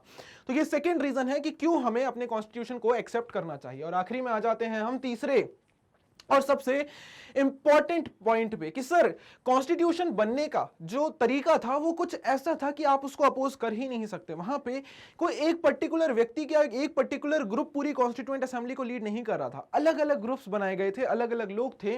आप देखेंगे the constituent assembly worked in a systematic, open and consensual manner कि sir, consensus, debates, discussions, deliberations, voting, सारी डेमोक्रेटिक प्रैक्टिसेस को अप्लाई किया गया था। और किसी भी डिसीजन मेकिंग पे फाइनली आने से पहले एक पर्टिकुलर टॉपिक के ऊपर बहुत लंबा डिबेट होता था, बहुत लंबे कंसेंसस होते थे। और जब ऐसा लगता था कि जी हाँ, फाइनली हम किसी एक पर्टिकुलर पॉइंट पे आके अग्री कर रहे हैं, तभी उस पॉइंट को डिबेट में या कॉन्स्टिट्यूएंट असेंबली के द्वारा एक्सेप्ट किया गया और उसे कॉन्स्टिट्यूशन में पुट अप किया गया। First, some basic principles were decided and agreed upon. Then a drafting committee chaired by Dr. Bhimrao Ambedkar prepared a draft constitution for discussion. कि सर, पहले सारे चीजों के ऊपर डिबेट्स और डिस्कशन हुए, सारी चीजों के ऊपर डेलिब्रेशन हुए कि सर ये एक बेसिक आइडिया होना चाहिए। फिर एक कमेटी बनाई गई जिसे कहा गया ड्राफ्टिंग कमेटी। ड्राफ्टिंग कमेटी का मतलब होता है ड्राफ्ट करना। ड्राफ्ट करना मतलब क्या कि सर, हमने आइडियाज को डिस्कस तो कर लिया है, बट उसको जमा कर लिखना, एक लीगल लैंग्वेज में प्रेजेंट करना, उसको कहते हैं ड्राफ्ट करना। वो सारा काम था भीमराव अंबेडकर की ड्राफ्टिंग कमेटी का। उन्होंने एक ड्राफ्ट कॉन्स्टिट्यूशन बनाया। ड्राफ्ट कॉन्स्टिट्यूशन बनने के बाद उसके ऊपर दोबारा कई सारे राउंड्स में डिबेट्स और डिस्कशंस हुए। More than 2000 amendments were considered. 2000 से ज्यादा अमेंडमेंट या चेंजेस हुए, बदलाव हुए कि पहला जो ड्राफ्ट बना था उसमें 2000 से ज्यादा चेंजेस हुए। सेकेंड ड्राफ्ट आया, उसके ऊपर फिर से डिस्कशन हुआ और थर्ड ड्राफ्ट फिर से आया। आप देखेंगे कि द मेंबर्स डेलिब्रेटेड फॉर 114 डेज। 2 साल 11 महीने 18 दिन और 114 दिन तक उन्होंने उस कॉन्स्टिट्यूएंट असेंबली के अंदर डिबेट्स किए, डिस्कशन किए, कई सारी चीजों के ऊपर वापस से अग्रीमेंट हुआ, डिसएग्रीमेंट हुआ, कॉन्स्टिट्यूशन में कई सारे चेंजेस हुए, नया ड्राफ्ट बना। एंड आप देखेंगे कि अल्टीमेटली जिस भी डॉक्यूमेंट को प्रेजेंट किया गया उन सबको कॉन्स्टिट्यूएंट असेंबली के ऊपर डिस्कस किया गया, डिबेट किया गया और हर एक डॉक्यूमेंट को प्रिजर्व करके रखा गया। एंड इतना ही नहीं, आप देखेंगे कि जो भी डिबेट्स डिस्कशन चल रही थी हर एक चीज को नोट डाउन किया जा रहा था, हर एक डिबेट को, हर एक डिस्कशन को लिखा जा रहा था और उसे कहा जाता है कॉन्स्टिट्यूएंट असेंबली डिबेट। ये एक बहुत लंबा किताब है, 12 वॉल्यूम्स में इस किताब को प्रिंट किया गया है, जहां पे कॉन्स्टिट्यूएंट असेंबली के अंदर जितनी भी डिबेट हुई है, जिस भी व्यक्ति ने अपने जो भी आर्गुमेंट्स दिए हैं, हर एक चीज को प्रेजेंट किया गया है, ऐड किया गया है। These debates provide the rationale behind every provision of the Constitution. These are used to interpret the meaning of the Constitution. कि सर इन डिबेट्स का फायदा क्या होता है कि अगर आज हम किसी भी एक पर्टिकुलर आर्टिकल पे अटक जाते हैं या उसके मीनिंग को एक्सप्लेन नहीं कर पाते हैं, तो ये डिबेट्स हमें बताती हैं कि आखिर उसका मीनिंग क्या रहा होगा उस समय में, उन लोगों ने इसको रखने के ऊपर क्या चीजें चर्चाएं की होंगी कि सर ये वो क्यों चाहते हैं, ये ऐसा होना चाहिए, इस पर क्या बदलाव होने चाहिए। और यही हमें बहुत हेल्प करता है हमारे कॉन्स्टिट्यूशन को इंटरप्रेट करने में। और आज भी कॉन्स्टिट्यूएंट असेंबली की जो डिबेट्स हैं वो प्रिजर्व्ड हैं और लोग उसे पढ़ सकते हैं। एंड ट्रस्ट मी, अगर आगे जाके आपको कभी भी इंटरेस्ट आए आप इनको जरूर पढ़िएगा। अगर छोटे छोटे पार्ट्स ही हो सकें तो आप पढ़ते रहा करिए, बहुत इंटरेस्ट आएगा, बहुत अच्छा लगेगा। नाउ इंडियन कॉन्स्टिट्यूशन की गाइडिंग वैल्यूज की बात करते हैं कि आखिर वो कौन सी वैल्यूज थी जिन पे सभी लोगों ने अग्रीमेंट किया, या कौन सी बेसिक वैल्यूज थी जिन पे सभी लोग चाहते थे कि इंडियन कॉन्स्टिट्यूशन काम करे, या उन वैल्यूज पे तो हमें काम करना ही चाहिए। The dream and the promise. सबसे पहले हम बात करते हैं महात्मा गांधी जी की फिलॉसफीज के बारे में। ऑल्दो कई सारे लीडर्स रहे जिन्होंने अपनी फिलॉसफीज इस इंडियन कॉन्स्टिट्यूशन को दी, लेकिन सिर्फ और सिर्फ उनके गाइडिंग वैल्यूज और उन सारी चीजों को पढ़ के हमें नहीं, रादर हमें हर एक व्यक्ति के बारे में पढ़ना पड़ेगा ताकि हम उसे समझ सकें। लेकिन हाँ, कुछ इंपॉर्टेंट जो हमारे नेशनल लीडर्स थे, शायद उनकी आइडियोलॉजीज को पढ़कर हम ज्यादा रिलेट कर पाए। तो सबसे पहले बात करते हैं महात्मा गांधी जी की। और आपको ये जानकर बहुत हैरानी होगी कि सर महात्मा गांधी जी कॉन्स्टिट्यूएंट असेंबली के मेंबर नहीं थे। जी हाँ, जब कॉन्स्टिट्यूशन मेकिंग हो रही थी और जो कॉन्स्टिट्यूएंट असेंबली फॉर्म हुई थी, महात्मा गांधी जी उसके पार्ट नहीं थे, लेकिन उनकी जो भी गाइडिंग वैल्यूज थी through out the Indian national movement, उन सबको इसमें प्रिजर्व किया गया। और उनके आप देखेंगे कि sir Mahatma Gandhi was not member of the Constituent Assembly, yet there were many members who followed his vision. Years ago, writing his magazine Young India in 1931, उन्होंने अपना ड्रीम प्रेजेंट किया था कि आखिर वो यंग इंडिया को कैसा चाहते हैं, आखिर वो क्या चाहते हैं कि सर किस तरीके का एक इंडिया होना चाहिए। उस आर्टिकल का नाम था द ड्रीम एंड प्रॉमिस, और उसमें महात्मा गांधी जी ने यह बताया था कि मैं एक ऐसे भारत को चाहता हूं जहां पे सभी लोग हार्मनी से रहें, लोगों के बीच में किसी भी प्रकार से कोई भी लड़ाई झगड़ा या डिफरेंसेस ना हो, जहां पर लो कास्ट या हाई कास्ट ना हो, जहां पर अनटचेबिलिटी ना हो, जहां पे इनकम डिफरेंसेस ना हो, या कहां वहां पर किसी भी प्रकार से लोगों के बीच में कोई भी डिफरेंशिएशन ना हो, कोई भी डिफरेंस इस तरीके से ना हो कि लोग एक दूसरे को एक्सप्लॉइट कर रहे हैं, और सभी लोग इक्वालिटी और हार्मनी के साथ रहें, सभी लोग पीस के साथ रहें, सभी लोग अपने आप को सिक्योर माने। और एक ऐसा देश मैं चाहता हूं जहां पर किसी भी प्रकार से कोई भी डिफरेंशिएशन ना हो। और आप अगर इसको रिलेट कर पा रहे हो तो नेल्सन मंडेला जी ने भी साउथ अफ्रीका के लिए यही कहा था कि सर मैं एक ऐसा देश चाहता हूं जहां पे कोई भी हाई या लो ना हो, जहां पे कोई भी ब्लैक या व्हाइट ना हो, rather everyone should be treated equally. वहीं पे बी आर अंबेडकर जी की अगर मैं बात करूं तो उनके मन में एक सवाल था और उन्होंने अपने इस डिस्ट्रट और एंजाइटी को प्रेजेंट भी किया था। आप जानते हैं B R Ambedkar, he is the champion of untouchable people in India, और उन्होंने काफी आगे आकर लोगों, अनटचेबल लोगों या बैकवर्ड क्लासेस के लिए आवाज उठाई और उनके राइट्स को सिक्योर करने की कोशिश भी की। तो जब कॉन्स्टिट्यूशन बन रहा था और कॉन्स्टिट्यूएंट असेंबली में डिबेट्स चल रही थी, तो उन्होंने अपनी एंजाइटी और फियर को जाहिर किया था, जहां पर उन्होंने लिखा था the dream of an India that has eliminated inequality. ठीक है, कि वो चाहते थे एक ऐसा इंडिया का ड्रीम जिसमें इनइक्वालिटी को पूरी तरीके से एलिमिनेट किया जा सके। और उन्होंने इस पैम्फलेट में ये लिखा था कि सर ठीक है, आपने इक्वल वोटिंग राइट्स तो दे दी हैं, आपने इक्वल पॉलिटिकल राइट्स तो शायद सबको दे दी हैं, respective of caste, creed, gender, sex, race, religion, लेकिन क्या सोशली वो इक्वालिटी आप लोगों को प्रोवाइड कर पा रहे हैं? क्या सोशली आज भी बैकवर्ड क्लास को सोसाइटी के अंदर वो रिस्पेक्ट, वो इक्वल स्टेटस मिल पाएगा? क्या वन वोट वन वैल्यू देने से ही सिर्फ उनकी सारी प्रॉब्लम सॉल्व हो जाएंगी? क्या सीट्स को रिजर्व करने से ही उनकी प्रॉब्लम सॉल्व हो जाएंगी? ये चाहते थे कि कॉन्स्टिट्यूशन ऐसा बने कि सर जो एक्चुअल प्रैक्टिसेस सोसाइटी में चल रही हैं उनमें भी बदलाव हो, कि सर सिर्फ कॉन्स्टिट्यूशन में रूल लिख देने भर से अगर बदलाव आ जाता तो शायद कितने देश बदल जाते। लेकिन अंबेडकर जी को यह फियर था कि ठीक है, हमने रूल्स एंड रेगुलेशन लिख तो दिए, लेकिन ग्राउंड रियलिटी में उन रूल्स और रेगुलेशंस का फॉलोइंग होगा या नहीं होगा। और इसी चीज को लिखते हुए उन्होंने कहा था कि मैं चाहता हूं कि हमारा कॉन्स्टिट्यूशन ऐसा हो जिसको रियलिटी में भी फॉलो किया जाए, और इतने सालों से जो बैकवर्ड क्लासेस के साथ एक्सप्लॉयटेशन हो रहा है, उनके साथ इनह्यूमन ट्रीटमेंट हो रहा है, वो सब खत्म हो और उनको भी इक्वल स्टेटस मिले सोसाइटी के अंदर। और अल्टीमेटली बात करते हैं JL नेहरू जी की, हमारे पहले प्रधानमंत्री, जिन्होंने मिडनाइट को स्पीच दी थी जब भारत आज़ाद हुआ था। तो रेड फोर्ट से इन्होंने सबसे पहली स्पीच दी थी, जो कि बहुत फेमस भी है। इसको भी आप पढ़िएगा जब भी मौका मिले। इस स्पीच का नाम है tryst with destiny. Tryst with destiny का मतलब है कि हमने अपनी डेस्टिनी के साथ, हमने अपनी किस्मत के साथ बहुत सालों पहले ही एक समझौता कर लिया था कि भारत आज़ाद होगा। आज हम जहां पर हैं ये उसी समझौते का नतीजा है, और इतने साल बाद हमने जो ओथ ली थी, हमने जो प्लेज ली थी, आखिरकार हमने उसको पूरा कर लिया है। लेकिन संघर्ष यहीं खत्म नहीं हुआ है। आने वाले दिनों में तो संघर्ष हमारा अब शुरू हुआ है कि ब्रिटिश रूल से हम आजाद तो हो गए हैं। इतने सालों तक हम जो इन ह्यूमन कंडीशंस में रह रहे थे, हम एज अ सर्वेंट रह रहे थे, एज अ स्लेव रह रहे थे अपनी ही कंट्री के अंदर, उससे तो हमें आजादी मिल गई है। लेकिन अब जब खुद को रूल करने की जिम्मेदारी हमारे ऊपर आई है, तो शायद वो जिम्मेदारी सबसे बड़ी है। और मैं चाहता हूं कि ये जो असेंबली है, ये ऐसा कॉन्स्टिट्यूशन हमारे देश के लिए बनाए कि आने वाले समय में लोग उसको फॉलो करके एक ऐसी कंट्री का निर्माण करें जहां पर वापस से उस सर्वाइवशिप या उस फॉरेन रूल को हम दोबारा ना देखें और सभी लोगों को इक्वालिटी मिले। उसके अलावा ऐसे इंस्टीट्यूशन सेटअप किए जाएं जहां पर इंडिया अपने आप को एज अ आजाद कंट्री हमेशा सिक्योर कर पाए, अपने आप को हमेशा एज आजाद कंट्री फील कर पाए, लोगों के ऊपर कभी भी कोई रिस्ट्रिक्शंस ना हो, और जितने भी इंस्टीट्यूशंस बन रहे हैं वो सब अच्छे से काम करें, गवर्नमेंट अच्छे से इलेक्ट हो, एंड लोगों का डेवलपमेंट ही हो। अब इंडिया वापस पीछे ना जाए, सिर्फ आगे ही आगे बढ़ता रहे। तो आपको समझ आ रहा होगा कि आखिर क्या क्या गाइडिंग फिलॉसफीज थी लोगों के अंदर, और किस तरीके से हम अपनी गाइडिंग फिलॉसफीज को लेकर इस कॉन्स्टिट्यूशन को लिख रहे थे।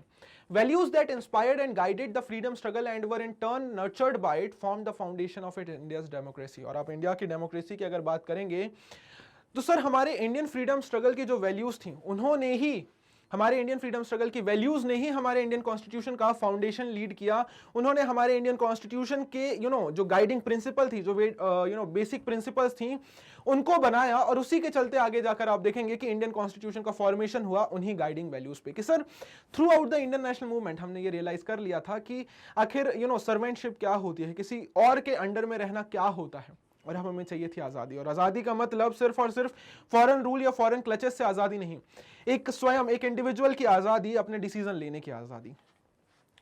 The constitution begins with a short statement of its basic values. और इसी चीज को, इसी वैल्यू को कि इंडियन कॉन्स्टिट्यूशन तो है, आपने देखा होगा ना, हर किताब के पहले एक प्रीफेस होता है।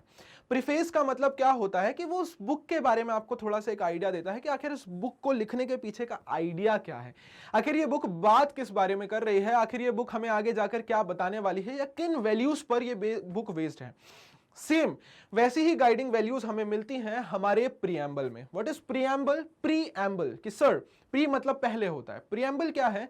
Sir it is the introductory part of our Indian constitution, जो बेसिक वैल्यूज को बताता है कि सर इन वैल्यूज के बेस्ड होकर हमारे पूरे कॉन्स्टिट्यूशन का निर्माण किया गया है। कि हम इक्वालिटी की बात कर रहे हैं, लिबर्टी की बात कर रहे हैं, जस्टिस की बात कर रहे हैं, सिक्योरिटी की बात कर रहे हैं, फ्रेटर्निटी की बात कर रहे हैं, और इन्हीं वैल्यूज के अराउंड हमने सारे राइट्स, रूल्स और रेगुलेशंस को लिखा है। ये प्रीएम्बल जो है हमारे कॉन्स्टिट्यूशन का बेसिक पार्ट है, एकदम इंपॉर्टेंट पार्ट है, और ये हमारे कॉन्स्टिट्यूशन को डिफाइन करता है, बताता है। और ये प्रीएम्बल का जो आइडिया है वो अमेरिकन कॉन्स्टिट्यूशन से लिया गया था। This is the preamble of Indian constitution. Her NCERT book के पहले पेज पर भी ये इंडियन कॉन्स्टिट्यूशन का प्रीएम्बल आपको देखने को मिलता है, जहां पर वो कहता है कि we the people of India, the Constitution of India preamble, we the people of India having solemnly resolved to constitute India into sovereign, socialist, secular, democratic republic, justice, liberty, equality, fraternity, इन सारे terms के बारे में discussion करता है। और शायद यही टर्म्स हमें ये बताते हैं कि आखिर इंडिया के कॉन्स्टिट्यूशन की गाइडिंग वैल्यूज क्या हैं। The preamble of our constitution contains the philosophy on which entire constitution has been built. It provides a standard to examine and evaluate any law and action of government. It is the soul of the Indian constitution. ठीक है, तो ये हमें बताता है कि आखिर government को कैसे काम करना चाहिए, सिटीजन्स के पास क्या राइट होने चाहिए, गवर्नमेंट क्या सही कर रही है, क्या गलत कर रही है, and all the basic philosophies जो हमारे इंडियन कॉन्स्टिट्यूशन के हैं। तो आइए इस हमारे प्रीएम्बल को और थोड़ा डिटेल में समझते हैं, ताकि अपने इंडियन कॉन्स्टिट्यूशन की गाइडिंग फिलोसफीज को हम और बेहतर तरीके से समझ सकें। We the people of India. Sir हमारा कॉन्स्टिट्यूशन ही शुरू होता है पहली लाइन से, we the people of India. इसका मतलब क्या कि सर ये कॉन्स्टिट्यूशन हमें किसी बाहरी कंट्री ने नहीं दिया है या किसी और ने नहीं दिया है, हम भारत के लोगों ने मिलकर इस कॉन्स्टिट्यूशन को खुद को सौंपा है और इससे हम ये बताते हैं कि सर अब हम आजाद हैं। ठीक है, माना हम 200 सालों तक अंग्रेजों के रूल के अंडर में थे, लेकिन ये जो हमारा कॉन्स्टिट्यूशन है ये हमें अंग्रेज देकर नहीं जा रहे हैं, ये हमने अपने लिए स्वयं बनाया है। The Constitution has been drawn up and enacted by the people through their representatives and not handed down to them by a king or outside power। कि sir we the people of India मतलब ये constitution हमारा है, हमारे आजाद भारत का है और इसे हमारे ही लोगों ने बनाया है। उसके बाद हम बात करें सोवरेन।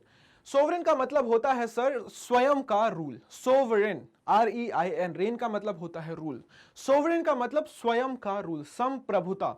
सोवरेन को हिंदी में कहते हैं संप्रभुता। इसका मतलब यह होता है कि सर 1947 के पहले भारत सोवरेन नहीं था। क्यों? क्योंकि हमारे जो भी डिसीजन होते थे, हमारी गवर्नमेंट को रन करना हो या भारत के लिए कोई भी डिसीजन लेना हो, वो सब काम ब्रिटिशर्स कर रहे थे। लेकिन 1947 के बाद, 15 अगस्त 1947 के बाद जब भारत आजाद हो गया, तो अब इंडिया के जो भी डिसीजन होते हैं वो कोई बाहरी व्यक्ति नहीं लेता है, वो इंडिया के लोगों द्वारा इलेक्टेड रिप्रेजेंटेटिव ही लेता है। इसका मतलब यह कि हमारे लोगों के पास अब ये पावर है कि वो अपने डिसीजन खुद ले सकते हैं विदाउट एनी एक्सटर्नल इन्फ्लुएंस, कि बाहर से कोई भी इन्फ्लुएंस नहीं है और अब हम आजाद हैं कि अपने डिसीजंस को खुद ले सकते हैं।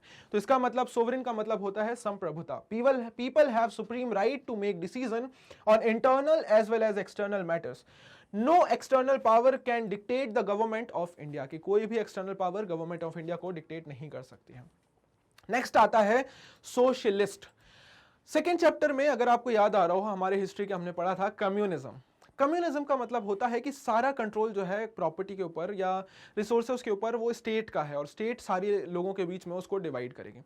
सोशलिज्म का मतलब होता है कि इंडिया एक सोशलिस्ट कंट्री है। इसका मतलब क्या होगा कि सर गवर्नमेंट का ये काम है कि सर जो लोग बेसिक मिनिमम नेसेसिटीज को अफोर्ड नहीं कर पा रहे हैं, गवर्नमेंट उनके लिए प्रोविजंस बनाएगी और उनको वो चीज अफोर्ड करवाएगी। जैसे कि मैं आपको बताऊं कि हमारे इंडिया के अंदर प्राइवेट प्रॉपर्टी भी है, पब्लिक प्रॉपर्टी भी है, कि सर प्राइवेट ओनरशिप भी है हमारे पास हमारे रिसोर्सेज की, लेकिन गवर्नमेंट ओनरशिप भी हमें देखने को मिलती है। कि सर एक तरफ प्राइवेट स्कूल है जहां पर रिच लोगों के बच्चे जा सकते हैं, लेकिन वहीं पर गवर्नमेंट ने गवर्नमेंट स्कूल्स भी ओपन किए हैं कि जो लोग एजुकेशन अफोर्ड नहीं कर पा रहे हैं गवर्नमेंट उनको अफोर्ड करवाएगी।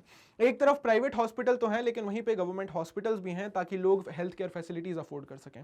एक तरफ सर हमें बड़े बड़े मार्ट्स दिखते हैं, बड़े बड़े मॉल्स दिखते हैं, लेकिन वहीं पे दूसरी तरफ पब्लिक डिस्ट्रीब्यूशन शॉप्स भी दिखती हैं, राशन शॉप्स भी दिखती हैं कि लोगों को, जो लोग बहुत गरीब हैं वो फूड अफोर्ड नहीं कर पा रहे हैं, उनको गवर्नमेंट फूड प्रोवाइड कराएगी। So this is socialist state, कि गवर्नमेंट ऑफ इंडिया या इंडियन स्टेट जो है वो सोशलिस्ट स्टेट है।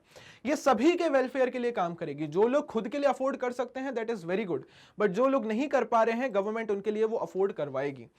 Wealth is generated socially and should be shared equally by society. Government should regulate the ownership of land and industry to reduce social economic inequalities. Next term की हम बात करते हैं sir secular. बहुत important है sir. Secular का मतलब होता है कि हमारे देश में गवर्नमेंट किसी भी एक पर्टिकुलर या हमारा इंडिया जो है किसी भी एक रिलीजन को सपोर्ट नहीं करता है। और ये हमने देखा भी है, अगर आप इतिहास को उठा के देख लें तो इंडिया के अंदर कई सारे धर्म स्थापित हुए हैं और इंडिया जो है वो कई सारे धर्मों का लैंड है। अगर आप देखें बुद्धिज्म हो या जैनिज्म हो या वो हिंदुइज्म हो या वो इस्लाम हो या क्रिश्चियनिटी हो, हर धर्म के लोग भारत में रहते हैं, वो सिखिज्म ही क्यों ना हो। भारत के अंदर इतने सारे रिलीजन्स का ग्रोथ हुआ है, तो हम कैसे कह दें कि भारत किसी एक रिलीजन को बिलोंग करता है। और यही प्रोविजन हमारे इंडियन कॉन्स्टिट्यूशन में भी प्रेजेंट किया गया था कि sir citizens have complete freedom to follow any religion but there is no official religion. Government treats all religious beliefs and practices with equal respect. कि गवर्नमेंट सभी रिलीजन की इक्वली रिस्पेक्ट करेगी, सभी को इक्वली ट्रीट करेगी और किसी के साथ भी कोई भी अनफेयर मेथड यूज नहीं करेगी। So India is a secular state. Next is democratic. ये तो हमें पता है कि सर इंडिया के अंदर जो गवर्नमेंट होगी वो रिप्रेजेंटेटिव गवर्नमेंट होगी और सारी पावर हम अपने लोगों के हाथ में देते हैं कि वो इलेक्शन के थ्रू अपने रिप्रेजेंटेटिव्स को चुनेंगे।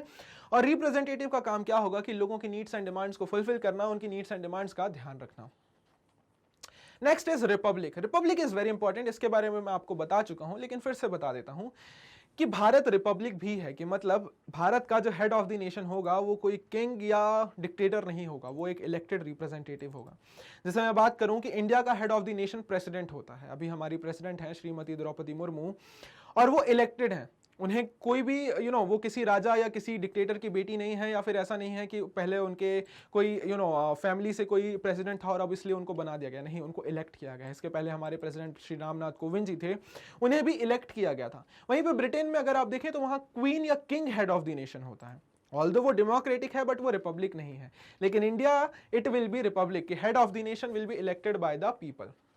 इतना ही नहीं, अगर आप देखें तो कुछ और टर्म्स की भी बात होती है जो कहता है जस्टिस, कि सर इंडिया के अंदर हर एक व्यक्ति लॉ के आगे इक्वल होगा, हर एक व्यक्ति को जस्टिस प्रोवाइड कराई जाएगी। Citizens can not be discriminated on the grounds of caste, religion and gender.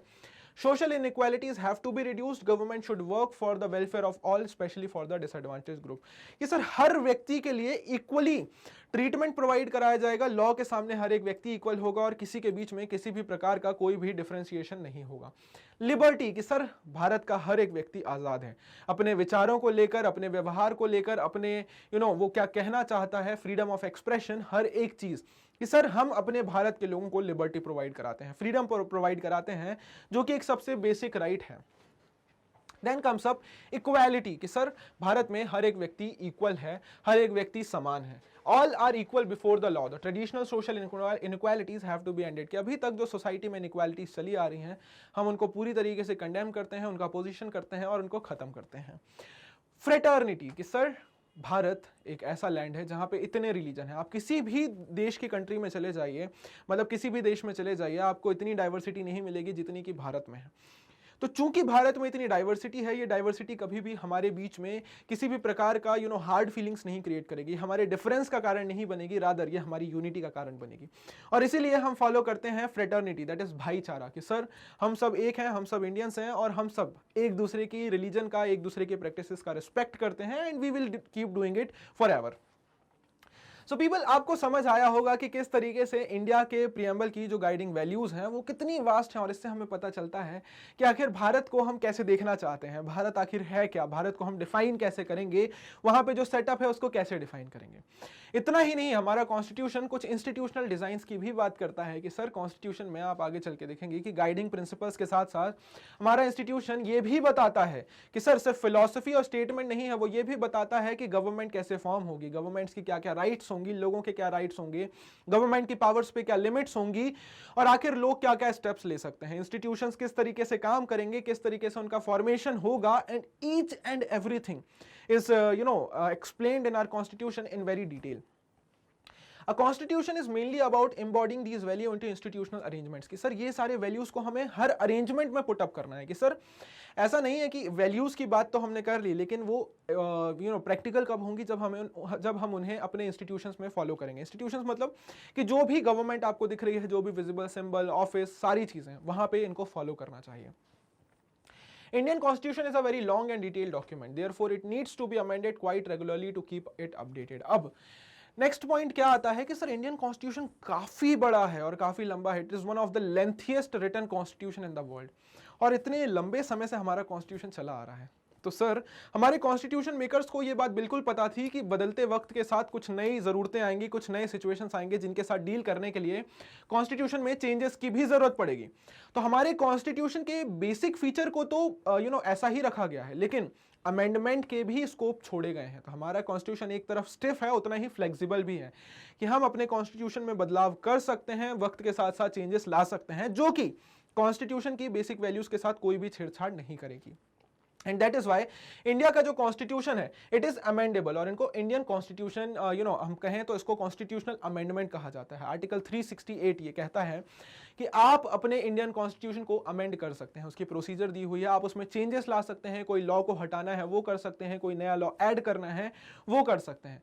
तो इससे हमें क्या पता चलता है कि हमारा Indian constitution although supreme law book है, लेकिन वो स्टैटिक नहीं है, किसी भी तरीके से वो अनअल्टरेबल नहीं है। हम उसमें चेंजेस ला सकते हैं ताकि जो नए नए चैलेंजेस हमारे पास आ रहे हैं, जो नए नए चैलेंजेस और हमारे पास नए नए प्रॉब्लम्स आ रहे हैं, उनके साथ डील कर सकें और इन प्रॉब्लम्स को सॉल्व कर सकें। If you read the constitution for the first time, अब कई बार ऐसा होता है कि हमारे कॉन्स्टिट्यूशन का एक क्रिटिक ये कहता है कि कॉन्स्टिट्यूशन की लैंग्वेज बहुत टिपिकल है, शायद आम आदमी के लिए उस कॉन्स्टिट्यूशन को समझ पाना बहुत मुश्किल है। तो जी हाँ, इस बात पे तो मैं बिल्कुल अग्री करूंगा कि जो हमारे कॉन्स्टिट्यूशन की लैंग्वेज है वो बहुत ही कठिन है। लेकिन सर अगर आप अपनी प्रैक्टिसेस को, अपने आसपास को देखेंगे और समझने की कोशिश करेंगे तो जी हाँ, हमारा कॉन्स्टिट्यूशन शायद उतना ही आसान है कि सर नॉर्मल लिविंग प्रैक्टिसेस में प्रैक्टिकली अगर हम अपने कॉन्स्टिट्यूशन को फॉलो करें तो शायद वो उतना कठिन नहीं है कि सर हम इक्वालिटी तो समझते ही हैं, हम फ्रेटर्निटी तो समझते हैं, हम जस्टिस तो समझते ही हैं और हम इन सारे वैल्यूज को हर डेली लाइफ में फॉलो भी करते हैं। So like any constitution, Indian constitution lays down a procedure for choosing person to govern the country। और इसी के चलते हमारा constitution गवर्नमेंट से लेके हर एक ऑफिस के बारे में हमें बताता है कि उनको किस तरीके से हम इलेक्ट कर सकते हैं, उनकी पावर्स क्या क्या हैं, वो कहाँ पे कितना काम कर सकते हैं और कहाँ पे उनकी पावर्स अगर लिमिटलेस हो रही हैं तो उनको कैसे रोका जा सकता है। सो हमारे कॉन्स्टिट्यूशन ने हर एक एस्पेक्ट को पूरा ध्यान में रखा हुआ था और उन्होंने कोशिश की थी कि इंडियन कॉन्स्टिट्यूशन को ऐसा बनाया जाए ताकि किसी का भी कोई भी एक्सप्लॉयटेशन ना हो किसी भी तरीके से। Now, it puts limit to what government can do, providing some rights to the citizen that cannot be violated। और ultimately सिटीजन को सुप्रीम रखने के लिए हमारे कॉन्स्टिट्यूशन ने लोगों को राइट्स भी दिए हैं। आगे चल के हम बात करेंगे डेमोक्रेटिक राइट्स के बारे में कि सर डेमोक्रेटिक राइट्स भी प्रोवाइड किए गए हैं लोगों को कि गवर्नमेंट उनके खिलाफ किसी भी तरीके से एक्सप्लॉयटेशन ना कर पाए, उनके राइट्स को किसी भी तरीके से वायलेट ना कर पाए, जो कॉन्स्टिट्यूशन की गाइडिंग वैल्यूज हैं उनको भी किसी भी तरीके से वायलेट ना कर पाए। सो अल्टीमेटली आप देखेंगे एक कॉन्स्टिट्यूशन हमारा ऐसा बना है जो कि कोशिश करता है कि शायद हम सारे प्रोविजंस को साथ में मिला सकें और एक ऐसा कॉन्स्टिट्यूशन बना सकें जो कि इतने सारे लोगों की नीड्स को एक बार में पूरा कर सके और वो सभी लोगों के इंटरेस्ट में हो। सो फ्रेंड्स, आई होप ये चैप्टर आपको समझ आया और आपको इंटरेस्ट भी आया होगा कि आखिर कॉन्स्टिट्यूशन क्या होता है, कॉन्स्टिट्यूशन की जरूरत क्या होती है। आगे चल के हम बात करेंगे कि आखिर कैसे अलग अलग सेटअप्स हमारी कंट्री में बनाए गए, जो हमने आखिरी में बात की कि इंस्टीट्यूशनल डिजाइन हमारे कॉन्स्टिट्यूशन में मेंशन है। तो हम उन्हीं इंस्टीट्यूशनल डिजाइन के बारे में बात करेंगे कि पार्लियामेंट क्या होता है, जुडिशरी कैसे काम करती है, गवर्नमेंट कैसे इलेक्ट होती है, प्राइम मिनिस्टर की क्या पावर होती है, प्रेसिडेंट की क्या पावर होती है। बहुत मजा आएगा, बहुत ही इंटरेस्टिंग चैप्टर्स आने वाले हैं और आपको समझ आएगा कि आखिर हमारे देश की पॉलिटिक्स किस तरीके से काम करती है। So friends, that's all for in this session. I hope आपको बातें समझ आई हैं, बट इन केस अगर कुछ भी रह जाता है, कुछ मिस हो जाता है, comment section is always open for you. Feel free to put it up anything and everything in the comment section. So people, stay tuned for more new videos, बहुत इंटरेस्टिंग है, बहुत मजा आने वाला है। Thank you very much for watching the video. Take care, bye bye.